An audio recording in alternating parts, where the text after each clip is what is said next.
Opening day live from Shea Stadium in Flushing, New York. Sports Channel presents New York Mets baseball. Today the Mets take on the St. Louis Cardinals in the '89 season opener. Hello again, everybody. I'm Fran Healy along with Rusty Staub and Ralph Kiner. We'll be bringing you the play-by-play as the Mets and Doc Gooden take on the Cardinals and Joe Magraine in the opening day 1989. The bell's about to ring. And Rusty Staub, I hope it sounds better to the Mets when the season started than in spring training. It didn't ring well in spring training. They did not have a good spring, Fran. There was some positive things. Some of the starting pitching looked real well. But overall, Davey Johnson wants to see them turn it on. Last year, they showed they could do that pretty often. He would like to see the Mets get off to a good start and show. He constantly goes back to the word dominant. That's what he wants out of this club. He wants them to dominate. But Rusty, 18 losses in spring training, really no cause for alarm? You wouldn't be concerned? I wouldn't be concerned. The concerns I would have had if I was Davey Johnson was the health of some of my people. Hernandez's elbow, Carter's knee, McDowell's ineffectiveness. Other than that, I think they have to be pretty upbeat about what's happened so far this spring. A lot of the guys that didn't have good springs started swinging the bat well at the end of spring training. Well, it's an upbeat atmosphere. Opening day 1989 here at Shea. When we come back, we're going to see an old-time player throw out the first ball. So stay right there. Well, opening day 1989 here at Shea Stadium. The Mets will take on the Cardinals, and an old Cardinal will throw out the first ball. Old broadcast partner of mine with the Yankees, Bill White, a guy who was an outstanding player. Mr. Kiner, you remember Mr. White? Very good hitter and a wonderful gentleman. Yeah. I worked with him a few times, not broadcasting, but in Golf? the capacity. No, not golfer. He's a tennis player. He's I like know. you. Believe me, I played him. Yeah. There's Leroy Neiman with Mr. White. So Bill White throwing out the first ball here at Shea Stadium. And congratulations to Bill White taking over the presidency of the National League, and of course to Ray Bartlett Giamatti, who's now the new commissioner of baseball. And I wonder now that he's president of the National League if Phil Rizzuto will call him Bill White instead of just White. No. Never change. No, if he met the President of the United States, he'd call him by his last name. Now, Bill's got a decent arm. His serve's it's really not that good in tennis. Let's see how he throws this ball. I'll tell you one thing about Bill. He was an outstanding defensive first baseman for the Cardinals, later on the Phillies, and he was a fine hitter. Of course, one of the best line drive hitters you ever want to run across. You know, I talked to Bill in the pregame show about whether or not he'll reprimand pitchers for throwing at hitters. He was a big believer in the pitcher being able to throw at a hitter. And, of course, the famous story about him is he used to room with Bob Gibson with the St. Louis Cardinals, and when he was traded away, the first time Gibson faced Bill White, he drilled him. Just a little calling card. That's right. He told him, I warned you. Hey, he did a great job as a broadcaster, and I'm sure he'll do equally as well as a president. President Bill White, National League president. And right now we'll take a look at Bill's old team, the St. Louis Cardinals, leading off Vince Coleman, to be followed by Willie McGee, then Terry Pendleton. The middle three, Pedro Guerrero, Tom Bernansky, and Jose Oquendo. Then the bottom three, we have Phenia, Jones, and Magraine. And for the New York Mets, right there, Wilson, Jeffries, and Hernandez, the top three. Strawberry with 5 home runs in spring training, McReynolds and Carter. And the bottom three, Johnson, Elster, and Gooden. So Doc Gooden on the mound for the New York Mets. Last year with a record of 18-9 and an earned run average of 3.19. He had 10 complete games. And a couple of years back, he became the youngest pitcher to ever open up a season in the history of Major League Baseball. And we're talking about from 1900 on. And he'll be backed up by Hernandez, Jeffries, Elster, and Johnson in the infield, first to third. McReynolds, Wilson, and Strawberry in the outfield, left to right. And Carter will be his catcher. There he is. Got rhythm. Opening day is official. He might be the only warm fella in the ballpark. No, you are. With that coat, you should be ashamed. I thought you were a man. As you look at the umpires. Well, the umpires, Harry Windelstead.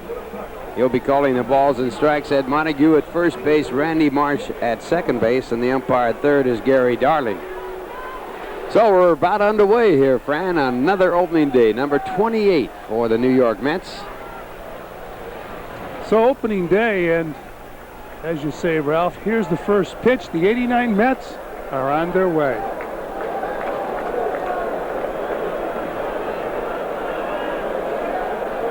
Mets in opening day games have won 17 and lost 10. They've won 4 straight. They also won 9 in a row to tie the St. Louis Browns, who had 9 straight opening day wins. Rather strange you'd say the St. Louis Browns, because they were known as a bad ball club most of the time. Well, here's a guy at the plate who's not a bad, well, you be the judge, Ralph. He had 33 infield hits last year, or 34. If you take his infield hits away, he hits about 206. Well, they've been trying to get him to hit the ball all the time rather than strike out, and he's been working on that. Of course, when he gets on base, he's devastating. He reached 400 stolen bases faster than any man in the history of baseball. He was a punter in Florida A&M. If he was a punter, I want to see the running backs. Don't tell me he was not the fastest.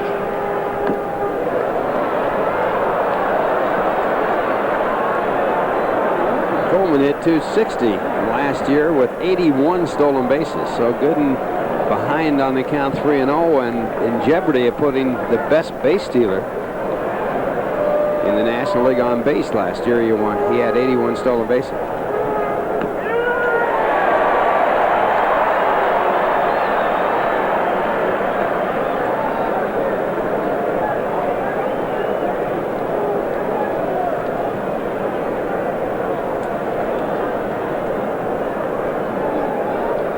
This is Gooden's 4th opening for the New York Mets. He's 2-0 as an opening day pitcher. And Coleman is on, and the Mets have never thrown him out. Last year he was 9 for 9 in stolen bases against the Mets, and he's 39 for 39 against the Mets. Yes, Coleman led the league, or tied for leading the league, in caught stealing with Gerald Young, Houston Astros. So Coleman, if you're going to hit the way he hits, has to steal a lot more bases and get caught fewer times.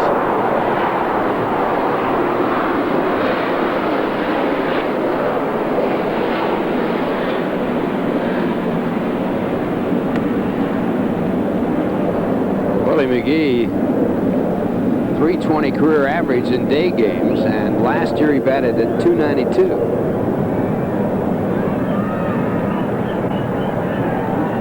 Coleman on the first pitch was bluffing the running. He got about a third of the way down.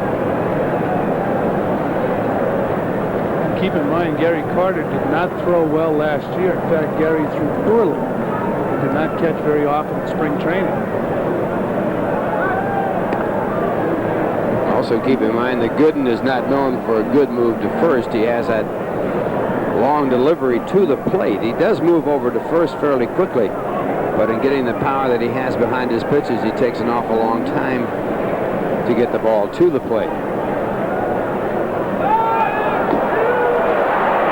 Now Coleman does it again. 40th consecutive time he has stolen against the Mets. They have never thrown him out.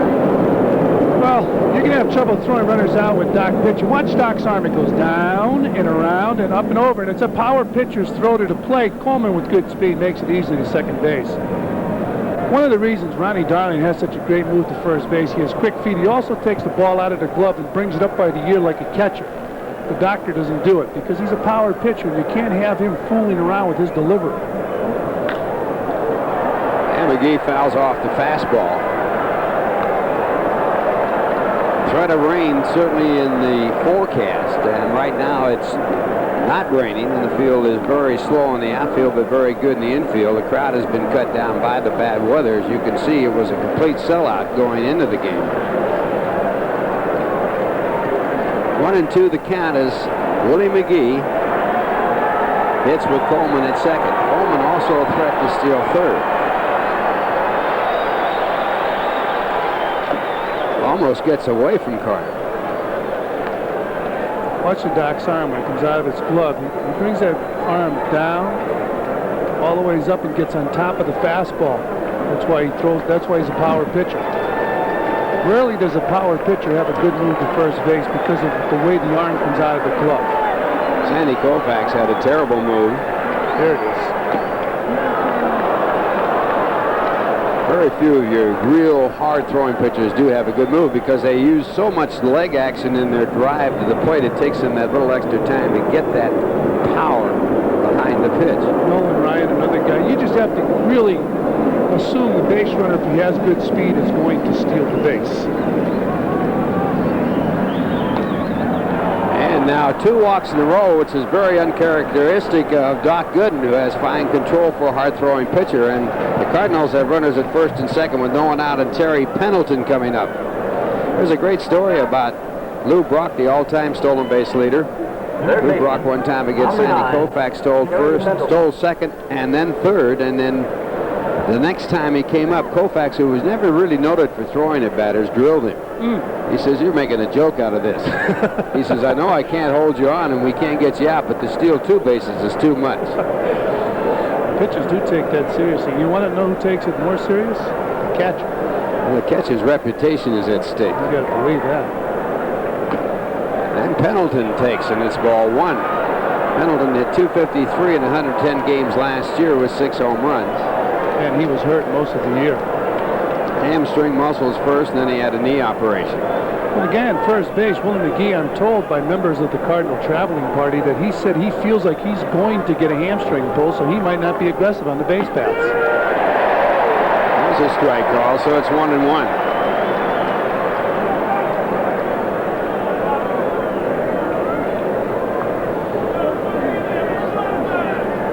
This guy was sorely missed by the Cardinals last year. 1 ball, 1 strike. Terry Pendleton, a fine fielding third baseman, gets a curveball there, and that one in there. And when the pitcher's having trouble with a certain pitch, it's best to throw another pitch. And here Gooden comes back with the curveball. Good call by Gary Carter.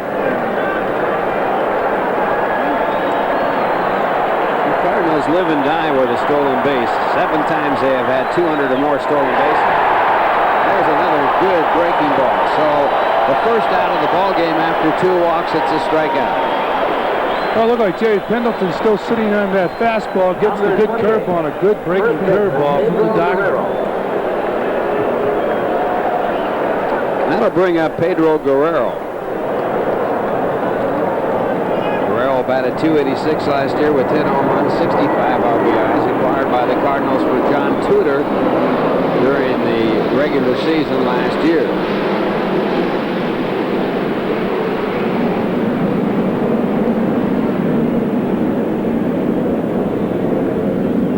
And the fastball, a strike call. Dal Maxfield, the general manager of the Cardinals, was criticized severely when he did not re-sign Jack Clark. But he did make some good trades. He picked up Guerrero. Of course, he had to give up John Tudor. And he also picked up Tom Brunansky, hoping that they will pick up the slack for Jack Clark. Last year, if you recall, Bob Horner was with the Cardinals, but he couldn't cut it. Horner now out of baseball. And a ball call there as he did not go far enough, so they count 1-1. Ralph, you mentioned Bob Horner. I think he had 3 strikes against him when Waddy Herzog picked him up and got all low, said he couldn't play. There's a good fastball right there. He did hold up. Yeah. Now, Whitey wasn't too enamored with Bob Horner's abilities. That hurts you. If the manager doesn't like it, you better have a general manager that does. But this guy here has been a good hitter with the Dodgers, Guerrero. Hits for a higher average than Jack Clark. And of course, he might be even a better run producer with the Cardinals because of the rabbits on the bases. It's a big trade for the Cardinals last year when they picked up Guerrero. The other side of that trade, John Tudor is totally out of action with an arm operation, so he can't help the Dodgers.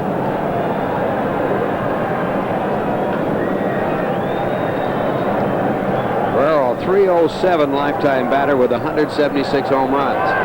And a breaking ball. A runner goes. The throw is perfect, but throw any better than that. And Coleman steals third, but McGee behind him did not run, so they really haven't gotten out of the double play combination. So that situation's a bad play by the first base runner. Well, good jump off second base by Coleman. I'm sure Coleman runs in his zone, and that's the most difficult play to read if you're on first base. A catcher will throw to second base, especially in a situation like this, because McGee cannot break until Coleman breaks. He has to watch him. So you have a better shot at throwing out the runner at second base. There goes McGee, and the throw down to second is in the dirt. Elster moves up to take it, and Coleman holds the third. So now McGee rectifies his mistake by stealing second, and we've had 4 stolen bases in this inning by the Cardinals. Sure, he runs on his own also, so he decided to take off, and he stole second base easily. Gary Carter coming in out of the chute, doing something that I think is outdated today because of the way the players can run. They tell you to look the runner back at third and throw to second. You're not going to throw Willie McGee out at second base looking at the runner on third. And it's a ball called 3-1, and now ball 4. So 3 walks in the inning. The bases are loaded, so the 3 stolen bases by the Cardinals. I said 4 earlier. The 3 stolen bases by the Cardinals really offset by 3 walks. They would have been there anyway. How about this for a start? This is really a tough start for Gooden. He has 1 out, and he'll be working to Tom Bernansky. And the ironic thing is the easiest pitch to control of the 2 pitches Gooden will throw is the fastball, yet he has better control with the curveball. Bernansky had 245 last year with 22 home runs, 79 runs batted in. And it's grounded to third. It should be a double play. And Gooden gets it. So Gooden, walking the bases full after 3 stolen bases, gets out without a run scored. He did not give up a base hit, and the double play started by Johnson. Johnson to Jeffries to Hernandez ends the inning. The score at the end of 1/2 inning, the Cardinals nothing, the Mets coming up.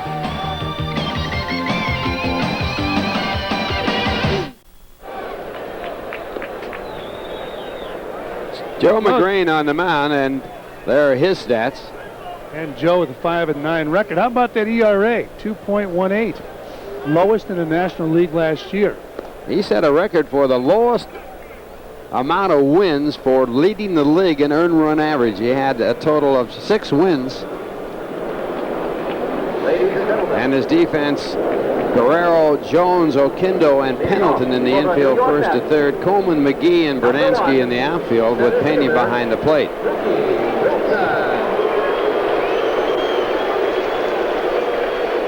Magraine, with a record of 5-9 last year, won only 5 ball games in spite of leading the league in earned run average. That's an all-time record for fewest wins with the #1 ERA.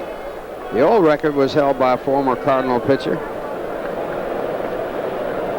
and that was 6 wins by Stu Miller, who led the league in earned run average.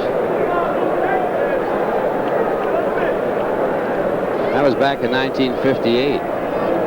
1-1 the count to Mookie Wilson, and the fastball fouled away. And Miller was primarily a relief pitcher, although I guess he did start some games back then.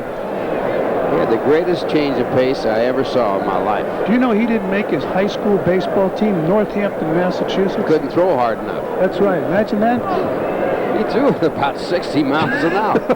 And he was an outstanding pitcher. He was famous for being blown off the mound at Candlestick in an All-Star game.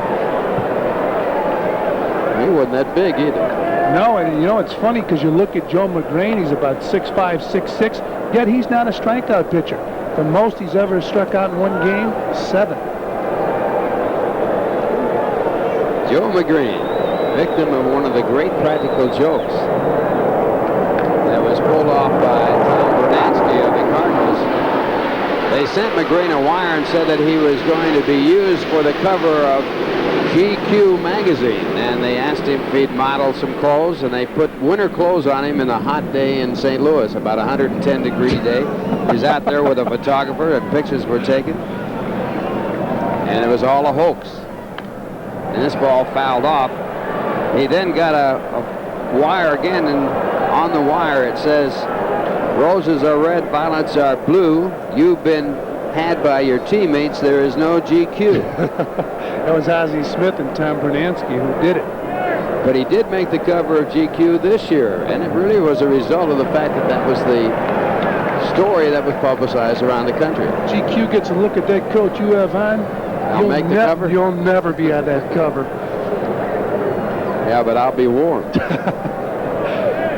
2-2 to Mookie Wilson. Ground ball to the second baseman, Tim Jones. And Mookie is out. So Mookie now of the first half of the Mets. No score from the bottom half of the first. And the batter will be Gregg Jeffries. Well, I mentioned Ozzie Smith. The reason Tim Jones is playing second base is because Jose Aquindo had to move over to shortstop. The great one, Ozzie Smith, might go on the disabled list. He has a pulled ribcage muscle. He's talking extension to his contract, I believe, also. Until this year, he was the highest paid player in the major leagues. Ozzie last year made 22 errors at shortstop and still won the Gold Glove. To give you an idea, Kevin Elster made only 13 errors. Of course, that Gold Glove reputation helps when the season starts, and sometimes when the people are voting, I'm sure it helps. Well, he certainly is the best fielding for shortstop I've ever seen. Yeah, he's a great fielding shortstop. Talking about Ozzie Smith. 2-1 the count to Jeffries, who finished the spring training season on a real high point. After getting off to a horrendous start, Jeffries ended up hitting a walk. The ball driven to deep right field. It'll be extra bases. It's off the fence. Jeffries on his way to second, holding there. The throw in to the shortstop, and the Mets have the first hit of the ball game. Jeffries with a double off the fence in right field.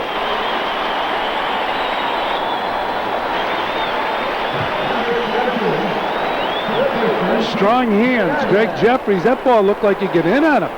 He fought the ball off and hits the ball about 360 feet from home plate off the wall. Watch his swing. Strong hands. Good follow through. And another example of Jeffries using the whole field. Well, that's a lot of power to hit the ball that far to the right way. Right side of the diamond, off the top of the fence, just missing a home run, and Keith Hernandez takes the pitch. A strike call. Keith hit 276 last year with 11 home runs, 55 RBIs. Keith is in a great spot this year with Jeffries batting second in place of Wally Backman. Backman, of course, did not have power, and so Keith will see a lot more of runners in scoring position since Jeffries will be batting ahead of him in that second position along with Mookie Wilson and Lenny Dykstra. It should be a real bonus for Keith. You have to wonder how many RBIs Keith Hernandez would have if he was playing with the St. Louis Cardinals the past few years with the Rabbits. They're on those bases. That's one of the downfalls of the Cardinals when they don't win, is that they get the runners in scoring position and can't get them in. Jeffries at second, one away.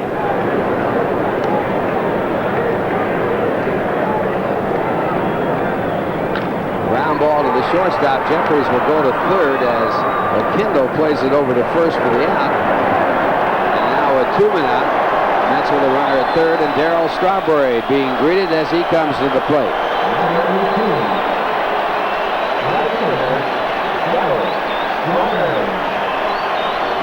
Strawberry batted .269 last year. He led the National League in home runs with 39. He drove in 101 runs.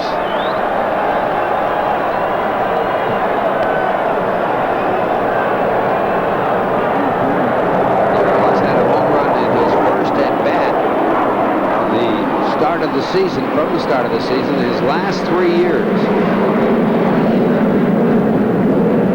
How about last year's home run in Montreal? Hit the ring just under the roof at the Big O in Montreal. They're still talking about that one. It's 1-1. All winter long, Darryl Strawberry worked out at his house with Keith Sedrell, strength coach for the New York Mets. And Darryl bulked up as if he needed it.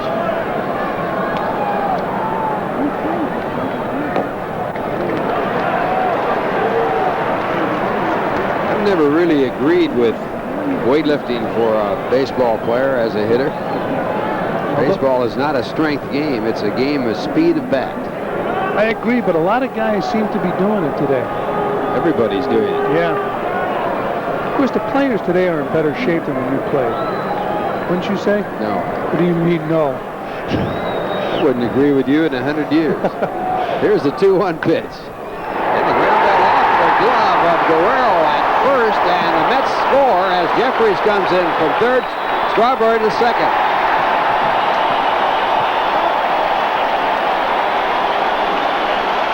So the Mets draw first blood here on this opening day, and Strawberry gets a run batted in. So base hit for Darryl Strawberry. Hit the ball hard right down there to Pedro Guerrero, and the ball really takes a bad hop. Almost took Guerrero's head off. And Jeffries scores the first run of the year for the Mets, and Strawberry hustles into second base with a double. Hits on top of the ball, but he's so strong. He hits the ball at that great top spin. The ball jumps over Guerrero's glove, and Darryl has his first double of the year. He said he wants the MVP award. And this one gets away, and it will move Strawberry over to third. And that should go as a wild pitch. Whitey Herzog looking on. Well, here it is again. Grain bouncing the slider. Ball hitting off of Pena's glove. It hit the heel of the glove. They tell the catcher they want him to smother it, but it's a tough ball to smother. All you can do is try to get your body in front of it. A lot of times you're better off letting the ball hit the body than the glove. And Kevin McReynolds takes for ball two. 2 balls, no strikes. McReynolds last year hit .288 with 27 home runs, 99 runs batted in. And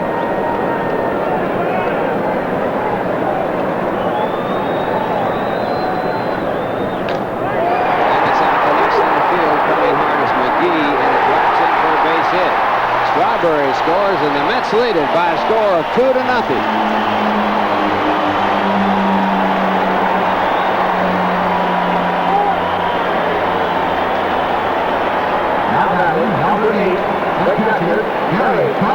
Well, some tough breaks for Joe Magraine. Here he gets McReynolds out in front. He really is doing the job. The ball's hit off the end of the bat, but falls in front of Willie McGee. Strawberry scores. So really a tough inning for Joe Magraine after the Cardinals had loaded the bases in their top half of the inning. Cardinals had the bases loaded with 1 out and didn't score. The Mets have scored 2 runs with 2 men out. Cardinals hits a fly ball to center field. McGee with plenty of time to get to it, and that'll do it. But the Mets get 2 runs on 3 hits. They leave 1, and the score at the end of 1. The Mets 2, and the St. Louis Cardinals nothing.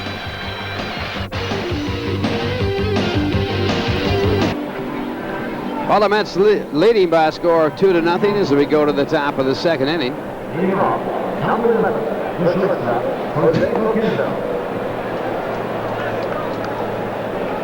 got to work the horn. Got to be a pup out of Fran Healy with that telephone to his ear in the ballpark. Bring that phone right in the stands. Make your deals. For the Cardinals here in the second, it'll be Jose Oquendo playing shortstop, but he gets a curveball for a strike. Gooden having control problems in the first, not getting his fastball over. He was able to get the curve over, and he got out of a bases loaded situation as he got a ground ball double play with the bases loaded to end the inning, and he's back again with that breaking ball. 2 good curveballs. They let him off the hook. Howard Johnson was able to turn a double play to end the inning. And 3 curveballs, and that's all for Jose Oquendo. Jose, a fine year last year, batted .277. Well, here's that curveball. 3 good curveballs to Jose Oquendo. Jose has new respect in the National League.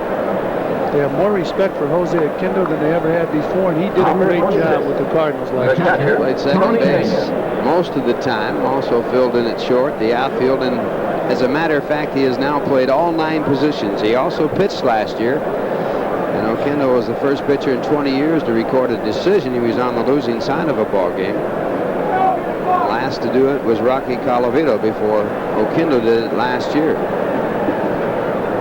Now the batter, Tony Pena, and this ball popped up into shallow right field. Jeffries over there has plenty of room, makes the play. So in this inning, after walking 3 in the first, Dwight Gooden has thrown all strikes. That's a pretty good test for the young second baseman. Position Jeffries does not really want to play. He has to go back into the outfield, and he makes the catch. Nice play by Gregg Jeffries. Look how wet that outfield is. Remember the days when you only had 2 pairs of spikes? One pair was your mutters, and the other pair was for good weather. Today, you go into the clubhouse, you see 20 pairs of spikes in the stall. Now the batter, Tim Jones, and he takes for ball 1. That was in the days when you had to buy your own shoes. Now you get them free. When you bought your own, you only had 2 pairs. Looped out into shallow center, going back is Jeffries, but Elster in front of him makes the catch, and the Cardinals go quickly here in the top of the second. The score at the end of 1.5 innings, the Mets 2 and the Cardinals nothing. Thursday afternoon, Keith Hernandez leads the 1988 Eastern Division champion Mets when they slug it out with Vince Coleman and the Speedsters from St. Louis. That's the Mets and Cards, Thursday at 1:30, live and exclusive on Sportschannel. Well, a familiar face, Tommy Agee, and this is the 20th anniversary of the world's champion 1969 Mets. Tommy played on that ball club, made those 2 spectacular catches in the outfield, along with the one by Ron Swoboda against Baltimore. You know, Tommy Agee at one time was almost traded to the Boston Red Sox for Carl Yastrzemski. Tom Yawkey stopped the trade. And it's a base hit off the first pitch by Howard Johnson. So Johnson, who had trouble last year batting right-handed, is batting 1,000 this year. No matter how many years you play in the major leagues, you want to have a good day, opening day, get your confidence, be comfortable. Sometimes players play over their head opening day. Well, you certainly are keyed up. Yeah, it's a World Series type atmosphere. You have the tent out there behind the left field fence where Ralph, you were probably out there with the VIPs. No, I passed that one up. You weren't there. I much prefer to be with you and Rusty. Here's Kevin Elster, 214 last year, good spring this year. And he takes the first pitch for ball 1. The Mets now have 2 runs on 4 hits. The Cardinals no runs and no hits. We're in the bottom half of the second. Well, you mentioned the great year this kid had defensively. Set a National League record for going without an error in 60 games. That streak still intact. It ended with his last 60 games, and it can be carried over into this year. And he did it the tough way. He did not play every day. He was in and out of the lineup. Toughest way to play baseball. They're expecting big things from you, yet you're not able to play every day. He should be a pretty good hitter. I think he's going to be a very good hitter. He is strong enough, and he's big. And he has learned this spring to hit the ball the other way. Cardinals are playing him straight away. Johnson, who can steal, gets a little bit of attention by McReynolds.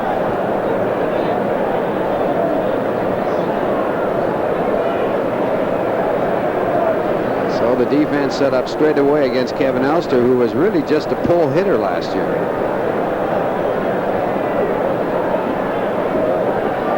Another throw to first. They supposedly have relaxed the balk rule this year after last year's debacle, where they said you had to come to a discernible stop. This year that discernible has been taken out of the rule book. You do have to stop, but not the 1 second, so-called 1 second pause.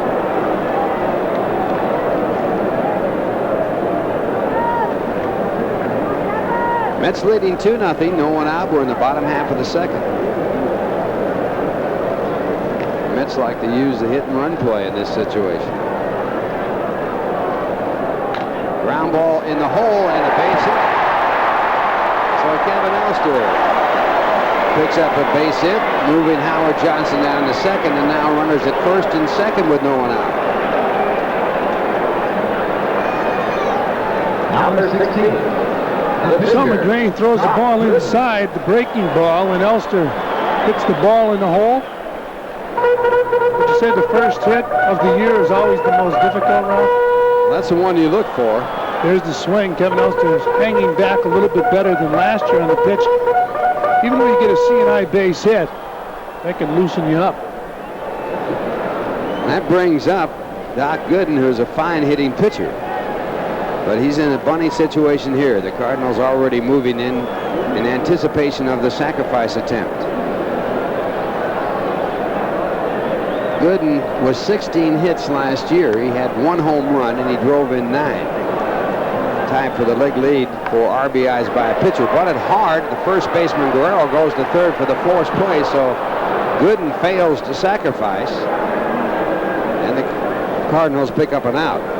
Nice play by Pedro Guerrero coming in and gloving that ball. Here it is again. Keep in mind, he still has that bad leg. He's able to glove the ball, make a perfect throw to third base. I bet every time he lunges for a ball, Whitey Herzog's heart stops. Guerrero has been on the disabled list 5 times in his major league career. He has those big legs, a lot of muscle. So now runners at first and second and 1 away, and Mookie Wilson batting for the second time. Mookie grounded out his first time up. Good play by Phenia to block it. Elster holds at second. Phenia led the National League catchers in fielding percentage last year. Before the ball game, I heard that some of the pitchers don't like to throw to Tony Phenia. It's too bad. Nice block right there. Of course, then the guy who told me that story went on to say that pitchers might be using it as an excuse. That's been said before, hasn't it? Drive to right field. Bernansky is there. Elster halfway goes back to second as the Cardinals pick up the second out. So after leadoff singles by Johnson and Elster, the Mets failed to move the runners. And now with 2 men out, the batter will be Gregg Jeffries. Second baseman, Gregg Jeffries. Mets leading 2-0. 2 men out, bottom half of the second. Jeffries doubled off the fence in right field his first time up.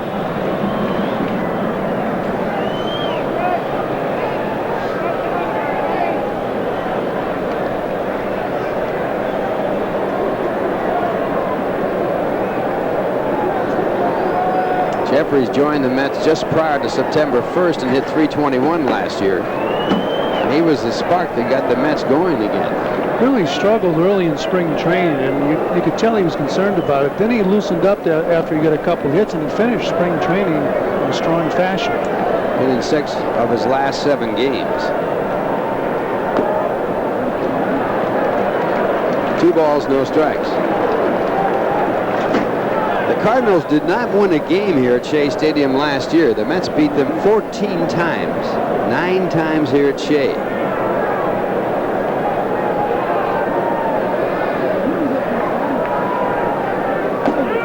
And a strike call. Cardinals last year won 76 and lost 86, and they finished 5th. But they drew 2,892,629. The year before, they drew 3 million. One of the great baseball cities. Fouled the fastball, so they count 2-2. Of course, the Mets have drawn over 3 million in paid attendance here at Shea Stadium over the last 2 years. It's an incredible franchise now. Think of 7 years ago. You could have bought it for 22 million.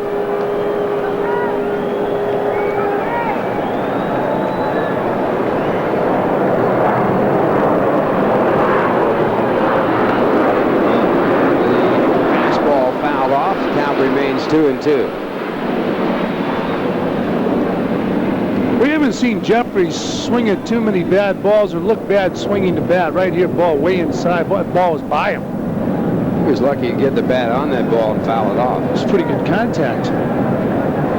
This guy would remind you a little bit of Big Dave West, who was sent down by the Mets in spring training. And a fastball fouled back into the stands. Shows you the strength of this franchise when you can send a guy like Dave West to the minor leagues. They have the pitching staff the Mets have. Of course, they have Rick Aguilera, who can also. Rick Aguilera has a shot at winning a lot of ball games too. Mets have been picked to be the repeaters in the National League East. Almost a unanimous pick.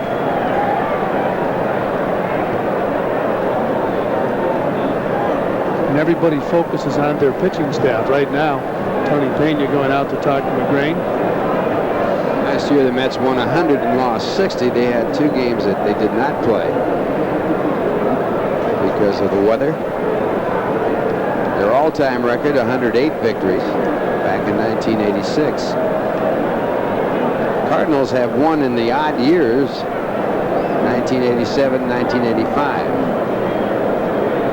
And Whitey Herzog hoping that will continue with this year, 1989. This is his 9th year with the Cardinals. Only one manager managed more years than Whitey Herzog. Red Shea. Right. Drive to left field, coming up on the ball. The left fielder, Coleman, and he makes the play and skids on the grass. That will end the inning. The Mets waste 2 hits, leave 2, and the score at the end of 2. It's the Mets 2 and the St. Louis Cardinals nothing.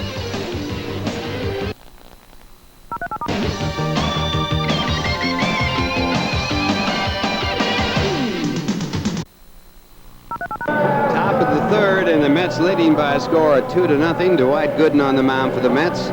In his major league career, he has won 95 and lost only 35. That is the all-time winning percentage for pitchers who have had 100 decisions. He has a unbelievable winning percentage. One of the strange things about his winning percentage, he is a much better pitcher at night than in the daytime. He's 28-15 in day games and 63-20 in night games. His earned run average in the daytime 3.52. At night it's 2.20. And the fastball for ball 1. I think one of the reasons is because when Dwight Gooden broke in the minor leagues, as little as he played in the minor leagues, most of the games are at night. And there is an advantage for a pitcher that throws hard to pitch at night. The ball is not picked up quite as well. Of course, you develop a habit over a period of time. Sleep late, get to bed late. This is a high pop-up by McReynolds, and it's in fair territory. I shouldn't say fair in play. It's in foul territory. McReynolds is out. McReynolds had a home run on opening day last year. He had a 3-run home run off of Mario Soto last year. He was the first Cardinal pitcher to hit a home run opening day since Jack Powell did it back in 1901. But this time he has fouled out. Would you say the pitchers are better hitters today than when you played, or no? I think the pitchers are worse hitters today because most pitchers don't ever bat, even in Little League ball. Have you seen a better pitching staff as far as hitters are concerned than the Mets? Mets have some fine hitters. I really and truly believe when the occasion arises where they have to walk the 8th hitter, that there's a longer pause in that decision for the opposing manager because of the Mets hitters. Coleman tries to bunt his way on and fouls it off. Coleman walked his first time up, stole second and third. Now he tries to bunt his way on, fouls it away. Of course, the all-time best hitting pitcher, Babe Ruth. Yeah, I'd say. A lot of pitchers played in the outfield when they weren't pitching. I think about the last to do it was Don Larson. Larson was an outstanding hitter as a pitcher. Johnny Lindell also was a pitcher that played in the outfield. He had 2 careers, one as a hitter and an outfielder, and the other as a pitcher. Babe Ruth, of course, was a great pitcher and then became the greatest home run hitter of all time as far as home runs per times at bat. Here's a good curveball from the doctor. He's been getting the curveball over since the first inning. That's a tough pitch right there for anybody. And the Cardinals have been trying to get this guy to hit the ball on the ground and run. And he hits it on the ground, but right at Jeffries, who picks up the out first. So after a shaky first inning when Gooden walked the bases full, Gooden has settled down and he has retired his last 6 batters. That's the old saying in baseball, the good pitchers, you have to get them early, and the greatest example is in this ball game. The doctor was struggling through the first inning. He loaded the bases on walks. Tom Bernansky, one of the power hitters in the Cardinals, hit into a 5-4-3 double play. Now Willie McGee. That's strike 1. McGee also walked his first time up and had a stolen base. Cardinals with 3 stolen bases in the first that didn't help. Last year they had 234 stolen bases and led the league. And there's a base hit to left center. Reynolds over to cut it off, and McGee is on. Well, Willie McGee has done a job for the Cardinals when he's healthy. Right now, he's healthy. Here he picks up a base hit, snapping the ball the other way. Ralph, would you tell anybody to watch Willie McGee and imitate his stroke? No way. Yet he can hit the long ball. He led the National League in hitting and was the MVP. It's hard to believe, isn't it? I mean, with that stroke, although he's a great hitter. And that'll bring up Terry Pendleton. McGee a threat to steal, a runner at first base. McGee was picked up by the Cardinals from the Yankees. And a strikeout. Cardinals have led the league in stolen bases 7 consecutive years. The record is 8, held by the Cubs. They did it from 1901 to 1908.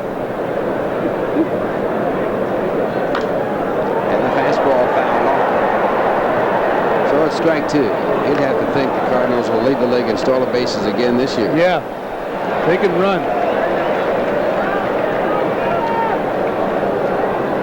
All those rabbits, even if you can't run, you get a shot at stealing the base if you get that steal sign, because one of the easier things to do in baseball is to steal a base. The average for success in stolen bases is about 70% in the league. McGee chase back.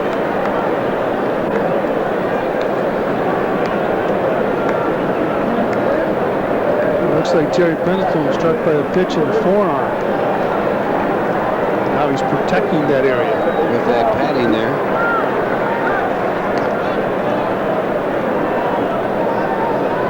McGee with 41 stolen bases last year.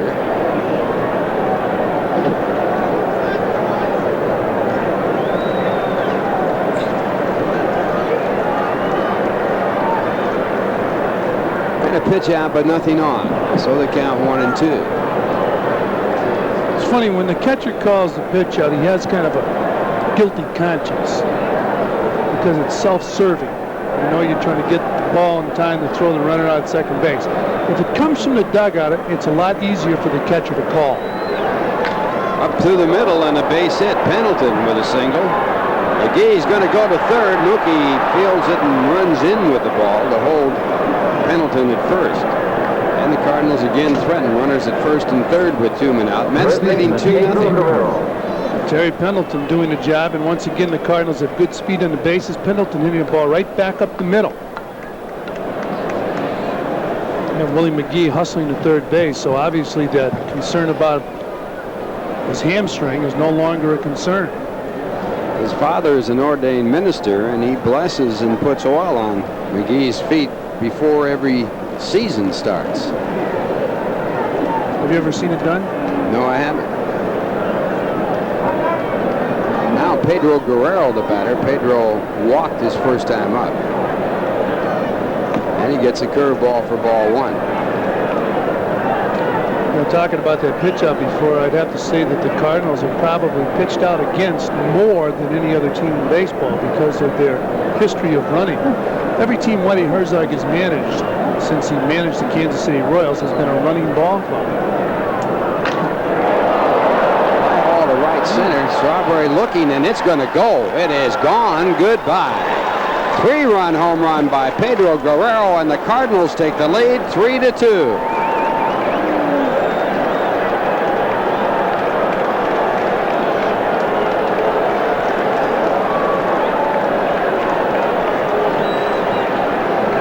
Well, the Cardinals did not have a hit until the 3rd inning. They loaded the bases on walks in the 1st, but the home run by Guerrero puts them on top 3-2, and Guerrero with a drive to deep right center. Right fielder, Tom Brunetsky.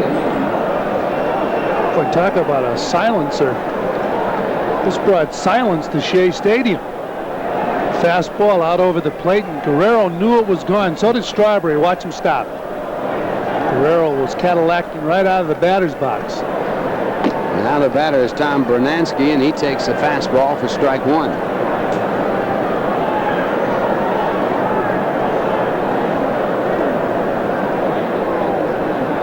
And the breaking ball, a strike call, so it's strike 2.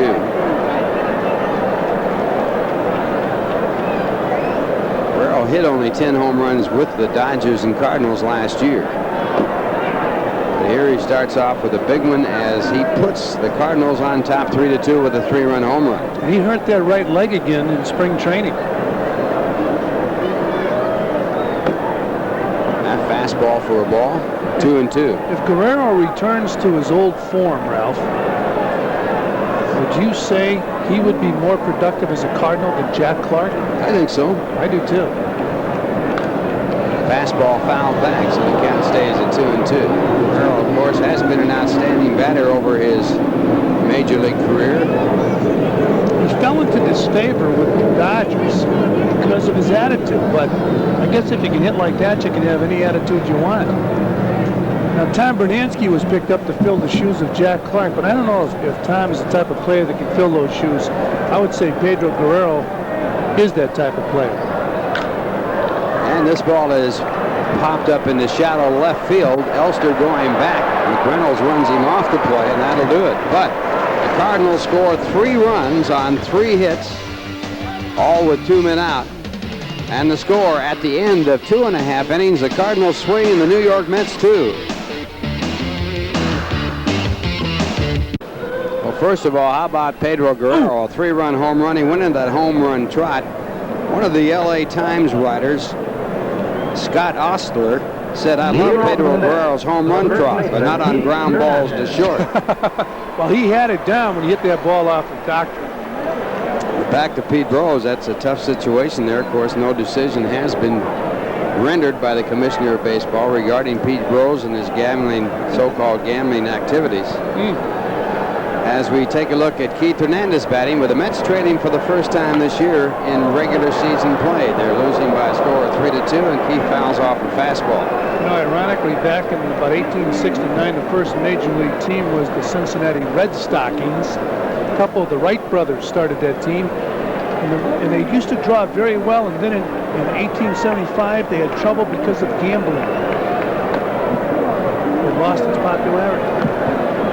And of course, Cincinnati opens the season every year at home. They've done that every single year except when they were rained out. One year the Mets opened the season in Cincinnati and were rained out of 3 straight games. This is in the days of the poor Mets when they couldn't win any ball games, and someone said that was the best start the Mets ever had. Mets lost their first 9 games in 1962, their first 8 games in 1963, and their first 7 games in 1964.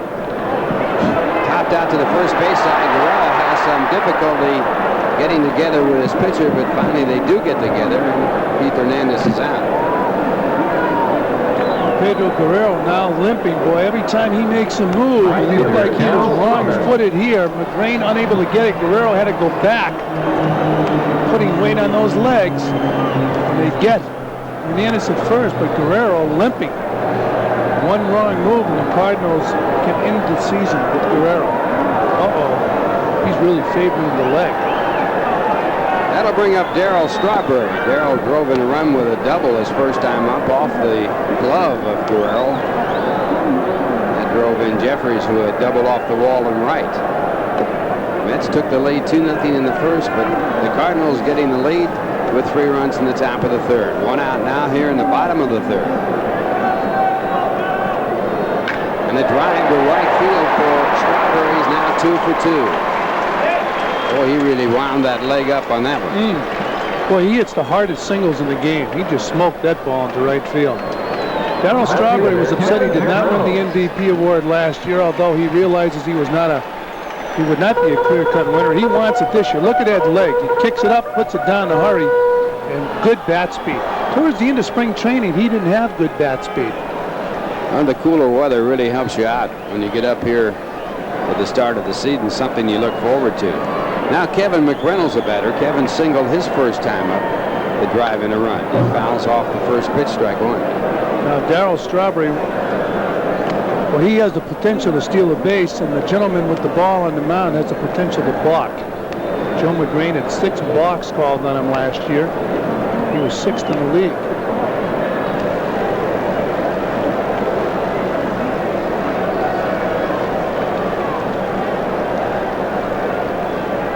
There goes Strawberry, and the ball gets away from Phenia. Strawberry to second, now picks it up, goes toward third base, and stops halfway down as he realizes realizes that he can't make it.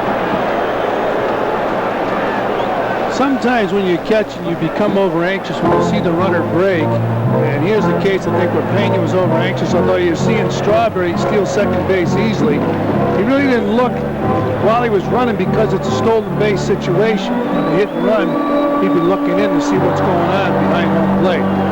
But you could see Tony Phenia grabbing at that ball and the ball get by him. So Strawberry credited with a stolen base. The count 1-1 on McReynolds. Now it's 2 balls and 1 strike. When you're a good throwing catcher like a Tony Phenia and like Gary Carter once was, when you start to lose it, you really become over-anxious as far as throwing the ball, and you tend to grab at the ball. You're trying to come out of the chute faster than you really should. Strawberry had 29 stolen bases last year. Just missed the 30-30 club. He has been in that club 1 time. There's a new dimension now, though. There's a 40-40 club. First time when Canseco had 40 home runs and 40 stolen bases. He'll have trouble doing it this year. He's going to be out for about a month. He won't be able to do it. Interesting story at the baseball writers' dinner this year concerning Jose Canseco.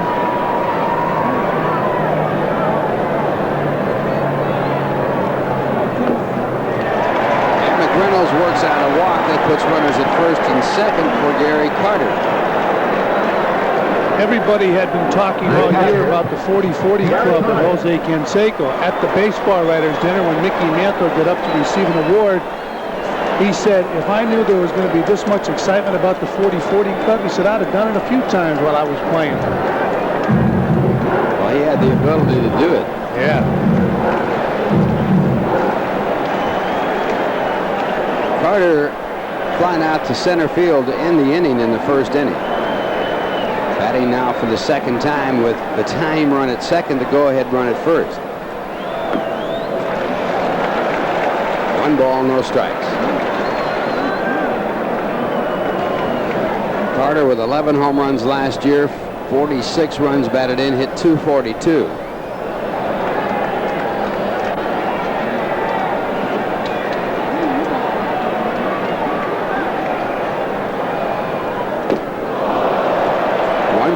Strike. Ralphie Bonds had a lot of shots at the 40-40 club. Yeah, he was very close when you had 39 home runs with about 10 days left and really tried to overachieve and didn't reach the goal. Ralph, looking at Gary Carter in spring training, looked to me like he still has a fast bat.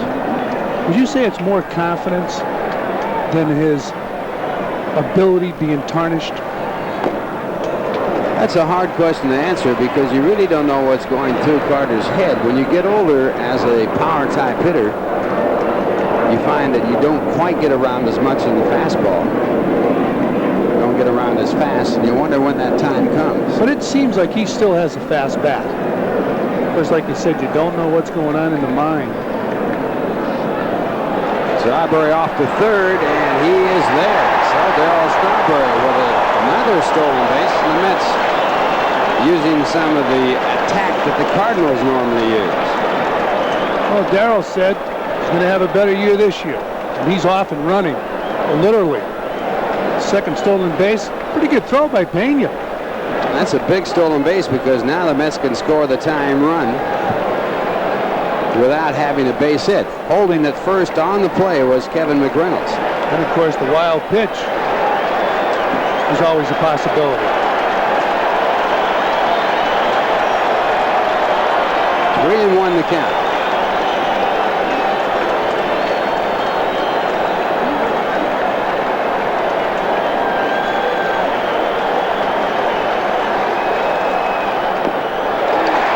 And it's ball 4, and that loads up the bases for Howard Johnson. Third baseman, Howard Johnson. And Mike Rohr coming out of the Cardinal dugout to talk to Joe Magraine.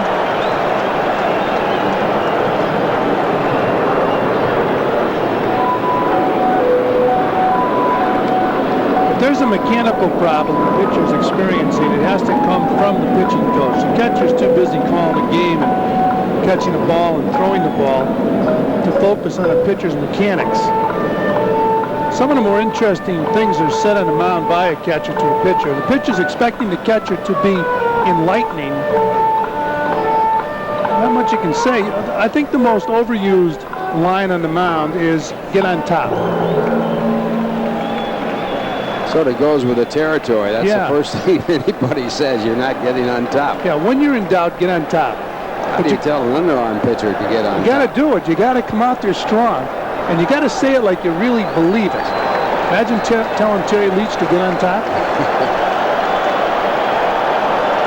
So Howard Johnson batting with the bases loaded. Howard singled his first time up.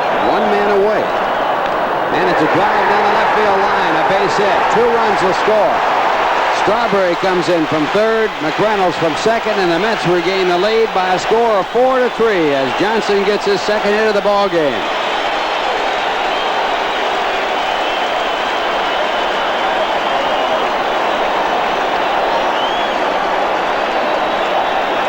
A confidence boost for Howard Johnson.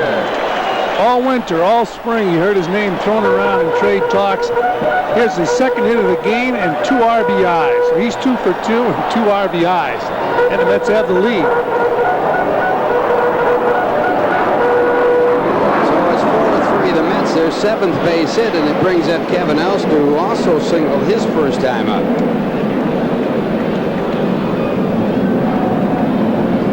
Elster with a base hit to left his first time up, fouls off the fastball.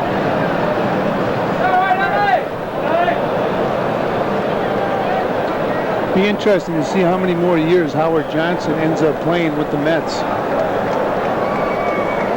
After all the trade talk surrounding him. It's kind of disconcerting when you're a player to be mentioned all winter long in trades. I think it's more so today than ever before. Everything is in the paper, on the sports at night. Up the middle, but shaded over there is Jones. He can't get it. It's off his glove. Carter comes around and scores.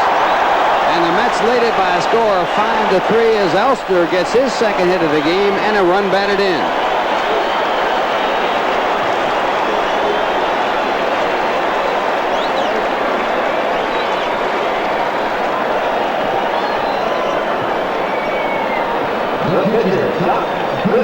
Johnson going to third on the play. Another big move. Good base running by Johnson. And McReynolds now has given up 8 hits. And the Mets still threatening. I mentioned earlier, Kevin Elster working all spring and going up the middle into right field. Hits the ball hard up the middle, up Jones's glove. And the Mets pick up another run. It's now 5-3, and Elster his second hit of the game. And the batter is Doc Gooden. And he hits the ball right off his fist back into the stand, strike 1. Talking about Kevin Elster, he has one of the tougher jobs in baseball. He mentioned batting in the 8th slot. You know, he was one of the tops in intentional walks last year in the National League. Will Clark led the league in intentional walks. Second to him was Howard Johnson and Costello. John Costello throwing in the bullpen for the Cardinals.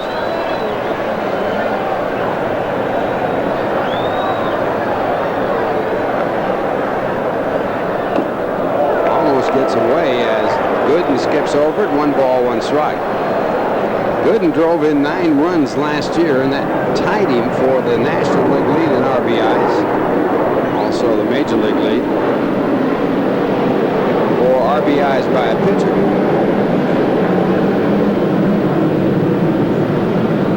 He's a character to talk to when he's talking about his hitting. Like most pitchers, he wants to talk about swinging the bat more so than pitching. Cardinals playing for the double play. Now Pendleton, the third, has moved up even with the bag to guard against a possible squeeze. Fly ball to center, that'll score a run. Tagged up at third is Johnson. And Johnson comes in to score as Gooden drives in a run with a sacrifice fly. And the Mets lead it by a score of 6-3 with 4 runs in here in the third.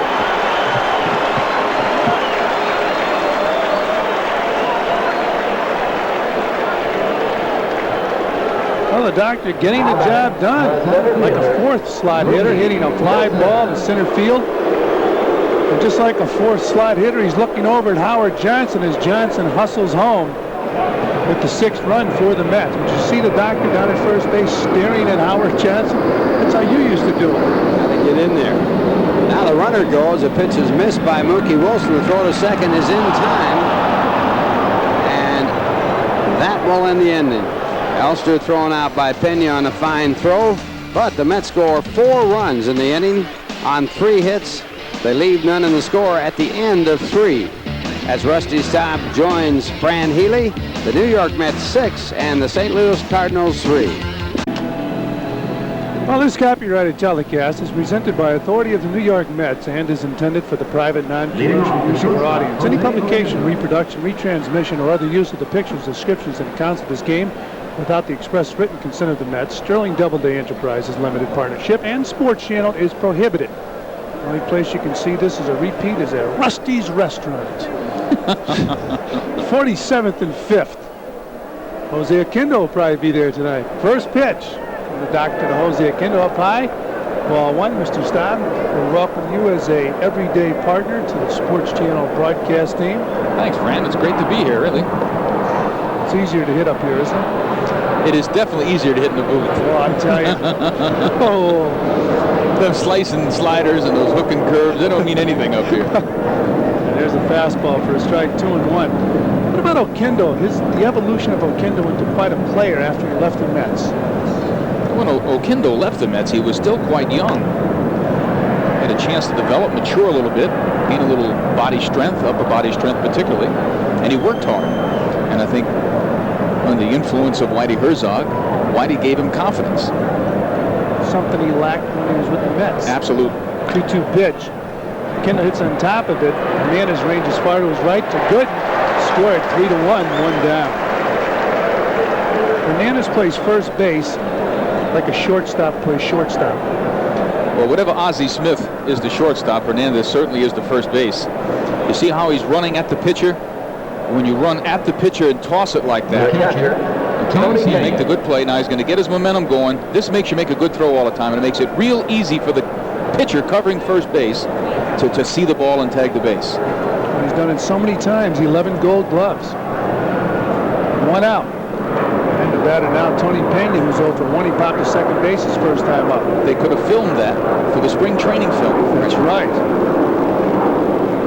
Another thing, anytime somebody flips a ball underhand to somebody covering a base, I guess if you have that firm wrist, if you have a loose wrist, you get a chance of throwing it away. 1 out, the curveball is 0 for strike, 0-1. You played a little first base, didn't you? No. Well, in the minor leagues, they tried me there, and they threw the ball into the runner one day, but the base is loaded in 2 outs. I let it go. It was the last time I was at first base. 0-2.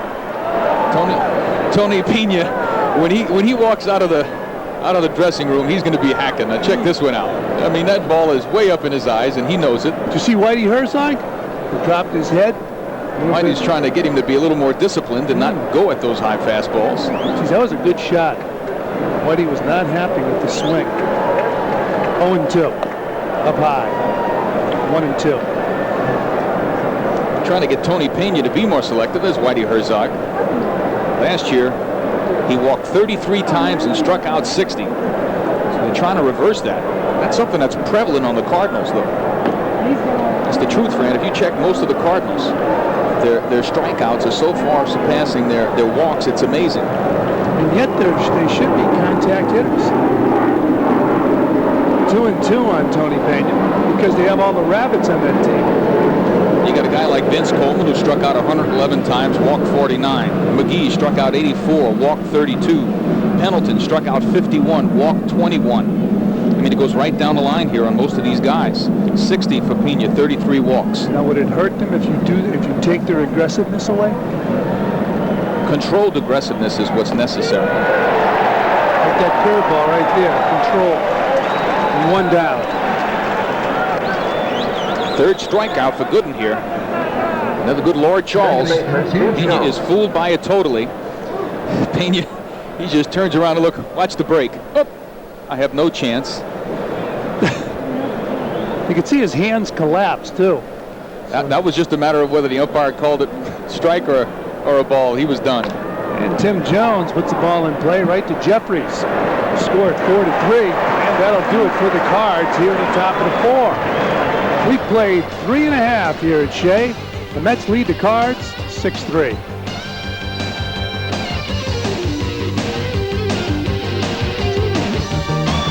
Thursday afternoon at 1:30, Davy Johnson's Mets battle Ozzie Smith and the Speedy Cards. Live and exclusive right here on Sports Channel.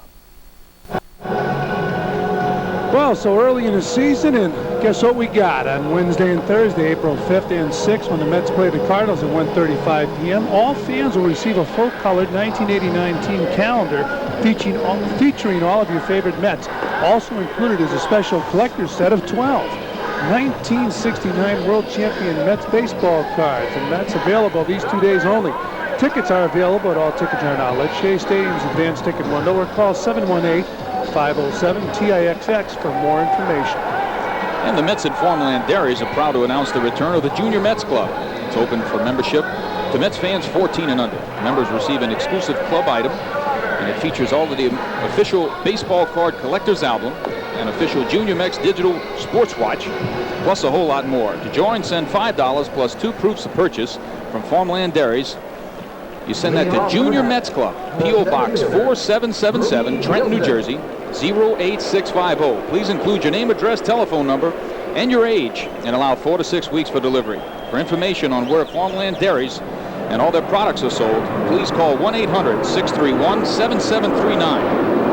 And Mookie Wilson steps in to face Joe Magraine. He takes outside, ball 1. By the way, talking about that negative stat for the Cardinals, Mookie Wilson last year struck out 63 times and walked only 27 times. He'll be followed by Gregg Jeffries. You would think on a ball club that emphasizes speed as much as the Cardinals do that they would really be on top of that other end, you know, getting people on base and getting them to steal, but they're not. And Mookie puts the ball in play. Jones gloves it. 1 down. How about the situation with the Mets? Every year, Mookie and Lenny go to spring training. They play. Gregg Jeffries. Lenny more so than Mookie about not playing every day. Frank Cashin says he sympathize with him. Joe Magraine says I sympathize with him. Back up, they're producing and then switching on and off. It's worked, Fran. Yes, it has. It hasn't worked for the 2 players. The ball almost hits Jeffries. I think that was a message for young Gregg Jeffries. He'll get a few more during this official rookie season. 1-0 on Gregg. Back with a big rip at the fastball, 1-1. Jeffries will not be intimidated at the plate. That's one thing that won't be, but everyone will try to let him know that they're out there. There'll be some people who he has a good day off of, have some good swings against, and there'll be some pitchers that'll say, hey, I'm out here. I want you to know it. Here's the 1-1 pitch. 1-2. Now he's a little bit too aggressive, probably trying to show Magraine he cannot intimidate him. This ball's up and in. Takes a pretty hard swing at it, but you see how tied up he was inside. He knows better. He knows he swung at a pitch that should have been taken.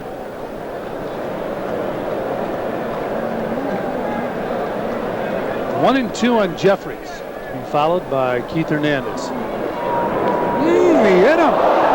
Whoa. Jeffries not happy. Got to see if his teammates protect Gregg Jeffries. Hit by pitch. HBP. I don't think Magraine was trying to hit Jeffries there. I think he was trying to pitch him inside, and it just went a little too far inside. It seems as though it hit him on the meat. They're not spraying anything yet. It's tough for us to tell. That was such a quick pitch there. So we'll get a look at it right here. I still didn't see it. Did you?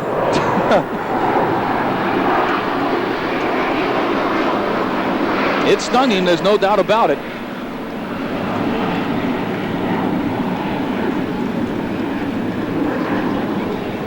Yes. Kind of came right down the elbow. Did they throw at you when you were a kid? The first guy to knock me down was Don Drysdale. He knocked down 2 or 3 of the young players on the Colt 45s at that time. Houston Astros now. Harry Kraft was yelling and screaming from the dugout. I'll never forget. I didn't even know why he was yelling at him. The first pitch to Hernandez is a strike. I just thought he'd pitch me up and in. I didn't know any better, Fran. I was pleased to be in the opening opening week lineup. That's right. First series we played was against the Giants, and then the Dodgers came into town. So we saw some of the baseball greats, the Immortals. At first year I played in '63. So your heart was just pumping. So Koufax and Drysdale pitch in that series. Wow. 0-1 on Hernandez with one man down here in the bottom of the fourth. Outside. 1-1. There's a guy who played here with the Mets, who played with him in Montreal. Speaking of HBP, Ron Hunt. I never saw anybody who had a better threshold for pain than Ron Hunt. 1-1 pitch. Right back to McReynolds. He loses control. Let's see if he gets Hernandez. He does. Good hustle by Joe Magraine to get Keith Hernandez. 2 down. A lot of credit has to go to Magraine here. He stays with this. Thinks he's going to turn and make a quick attempt at the double play, but the ball jumps out. He jumps on it. Makes a pretty good throw to first base and just nips Hernandez. It's kind of a loggy track out there. Hernandez didn't get out of the box good. That cost him at first base. So Hernandez back in the dugout. Jeffries on second base. Big D, Darryl Strawberry, 2 for 2 on the afternoon, is the batter. Single and a double. He also has 2 SBs. Here's a strike. Magraine hung him a curveball that second time up. Strawberry in his first couple of years was taking that breaking ball that they threw at him to break over as a strike. So he fouled out and back. When they throw that curveball at your front shoulder and it goes over the plate as a strike, in those early years, Straw took that a lot. Now he does not, and he's hit a lot of home runs off left-handers because of that. I wonder if the Straw will become more of a pull hitter now that he's a little bit older and a little bit stronger. I hope he's a little bit wiser and keeps hitting those home runs in the gaps, Fran, because that's when he's at his best. Left center, right center. Now let's see. It's 1-1. Strawberry. There'll be some pitches he will automatically open up on when they come in, particularly right-handed pitchers. But staying on the ball and pivoting, you know, Jeffries is probably the epitome of that good pivot. But when Strawberry's really popping the bat, it's because he's in that gap area. 1-2. Fouls the ball out of play. So the count stays 1-2. Magraine, a tough left-hander. You see Strawberry swing here, keeping his head on the ball. Everything stayed in that time. When Strawberry slumps, it's when he comes off the ball. And he only does that when he's trying to pull the ball. Well, it's 1-2. Jeffries on second base. 2 out. We're in the bottom of the fourth. Breaking ball misses inside. 2-2. At 6-3, the Mets on top of the Cardinals. Old-fashioned sandlot game here this afternoon. And I tell you, the field's in great condition. The infield particularly. Outfield's a little, you know, soggy. There's no doubt about that. There's been a lot of rain here in New York.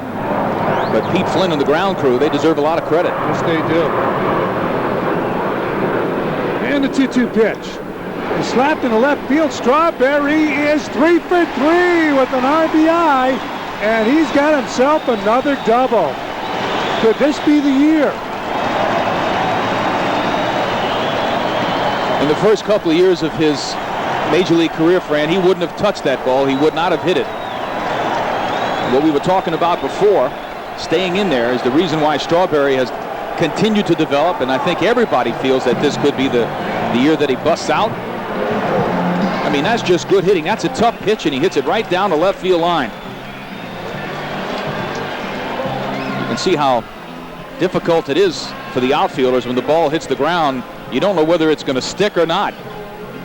Here's Straw's swing right here. See the head in, ball's out over the plate, he stays with it. Good hitting.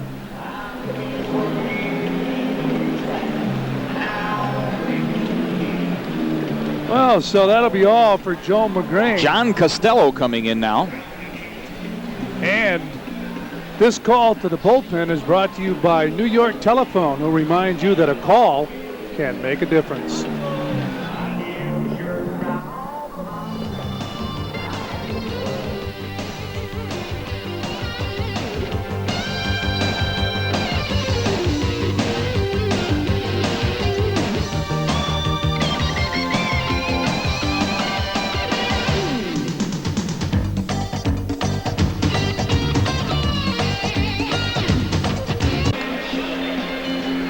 So we got a new pitcher, John Costello, on the mound, Mr. Staub. And what do you know about number 50? John Costello was 5-2 last year with the St. Louis Cardinals, a 1.81 earned run average. Pitched in 36 games.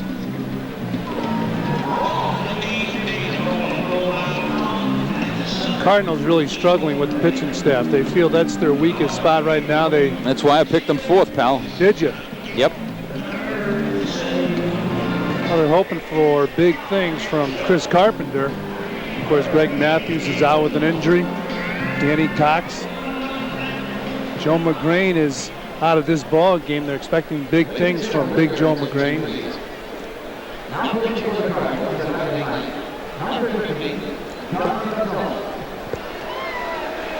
So Costello taking his warm-up tosses.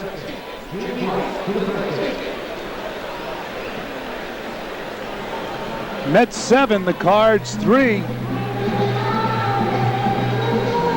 Danny Reagan, our director, has pointed out to us that the Angels have Abbott and the Cardinals have Costello. Danny, he's a clever fellow, isn't he? Oh, he really is. You little devil.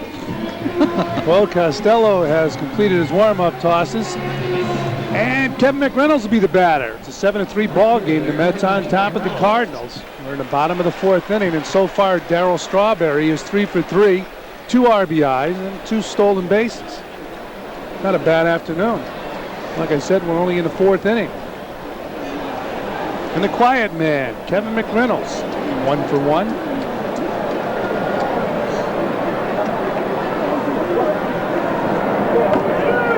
Kevin takes a strike. Harry Wendelstadt calling the balls and strikes this afternoon. Down at first base, Ed Montague, Randy Marsh at second base, and Gary Darling at third base.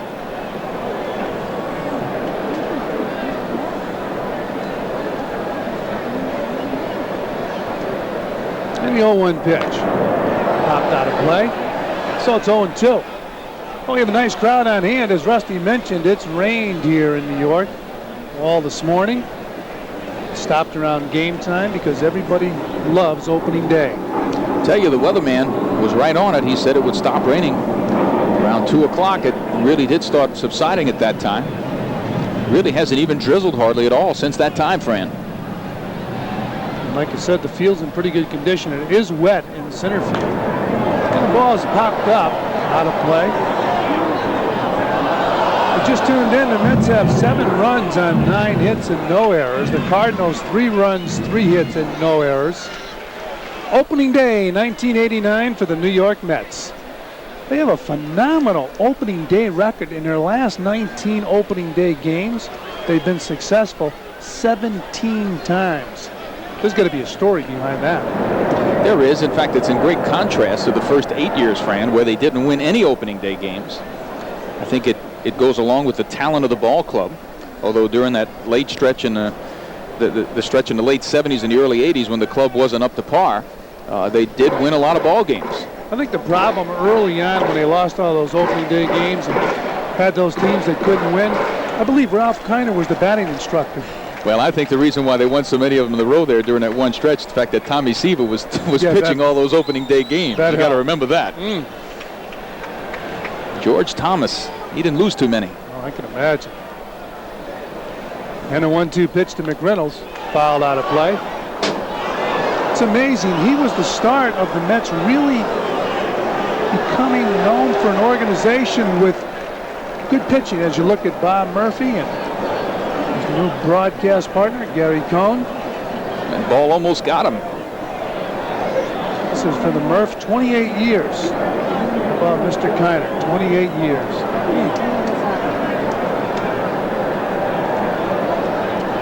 1-2 on Kevin McReynolds. Down low, nice block by Tony Pena. Tony Pena's had some tough balls behind home plate. Magraine was driving him nuts with some breaking balls in the dirt. Here's another one from Costello. Good movement, getting his body out in front. You and Tim McCarver should be talking about this stuff, not me. Well, I'll tell you, he's probably one of the most aggressive catchers in baseball. I'll tell you who reminds me of Phenia is Benito Santiago. They both move behind the plate very well. As you look at Strawberry leading off second base. 2 balls and 2 strikes. I know Tim must be here someplace in the ballpark relaxing with his feet up. Outside to Kevin McReynolds. 3-2. So a full count on McReynolds. Strawberry on second base. 2 men out.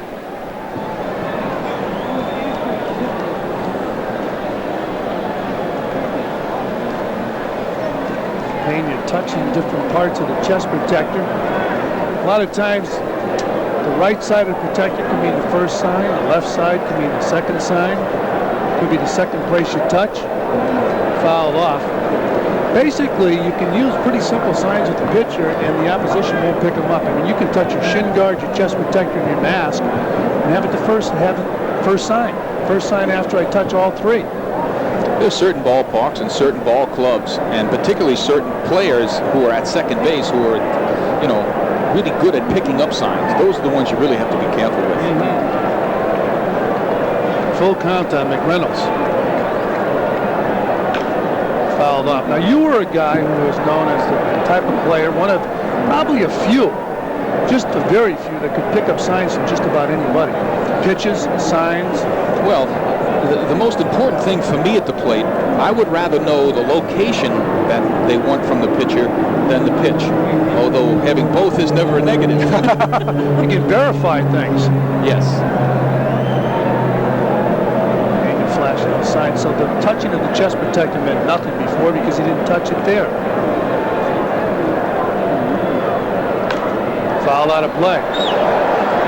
Costello's been working McReynolds away here. Look at flashing those signs. I'm sitting with one of the best at picking up pitches and signs. Must be a new sign. You're sick. Anyway, Tony Phenia, 4-2-1.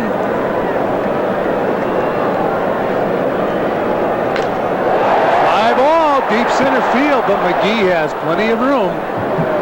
And he makes the catch for out number 3. So the Mets go down here in the bottom of the 4th, but they pick up a run as Darryl Strawberry continues to hammer the ball. We've played 4. 7-3 Mets. Well, you're watching opening day right here on Sports Channel. Mets 1989. A lot of excitement here at Shea Stadium.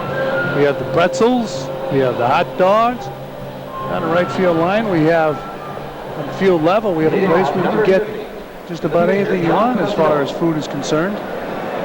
So Harry M. Stevens does a great job here out at Shea Stadium. Harry M. and John Morley and all his people, they do a heck of a job out here. I haven't seen John Morley. How's he I doing? saw him here today. He's doing fine. I'm sure John working very hard here at Shea Stadium. A lot of work goes into opening day.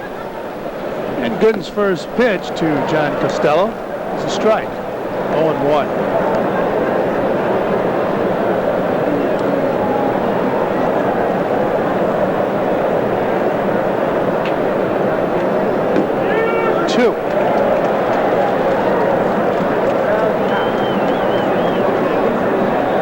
Doctor with a comfortable 7-3 lead. If you just tuned in, Darryl Strawberry is 3 for 3. I can appreciate that swing. Believe me. John Costello, everything was definitely was not in as it is termed. Neither his heart nor his derriere. He's choking up on the bat. Watch that front foot. Whoa. Fouled off. What happens if he throws him a curveball? Well, the front foot will come up a little bit, but that left knee will buckle at the tad. John's done a nice job with that bat, cleaning off his spikes. See the shoe polish on the head of the bat. Here's the 0-2 pitch. There's the curveball. There's the buckle. And here's the throw. So, Dwight Gooden striking out John Costello. 1 down. Be the 4th strikeout. Watch that front foot. Watch that knee. Whoa! I can appreciate that swing. Well, we've all had swings like that. Costello has not had an opportunity to face Dwight Gooden very often. A lot better hitters than John Costello have buckled in front of that Lord Charles and Dwight Gooden. And And the batter now, Vince Coleman. Coleman, with all his stolen bases, has only stolen home once. And that was against the Mets last year. And I believe Ralph Kiner predicted it with Sid Fernandez on the mound. And there's a strike. What would you tell this guy, Rusty, to make him a better player? They say he's a dilemma for Whitey Herzog right now. Well, you can only lead a horse to water. You can't make him drink. You know, he's got to learn how to stay on top of the ball. He supposedly did go to a camp or work with somebody on his bunting. I mean, he should be an extremely proficient punter to bring the infield in. And he has an uppercut stroke, which is incredible for a guy that if he hits it on the ground and it takes 2 hops, he's got a chance of getting a single. 1-1 pitch, swung and a missed, 1-2. I remember a few years back, a young man from the Garden State joined the Kansas City Royals.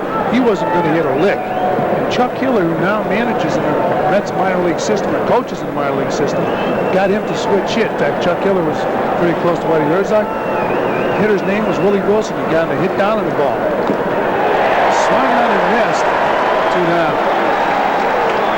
So, of course, Whitey Herzog got to watch Willie Wilson evolve as a good hitter, and he'd like the same to happen to Vince Coleman. Good this time, just overpowers. Good hard fastball out over the plate.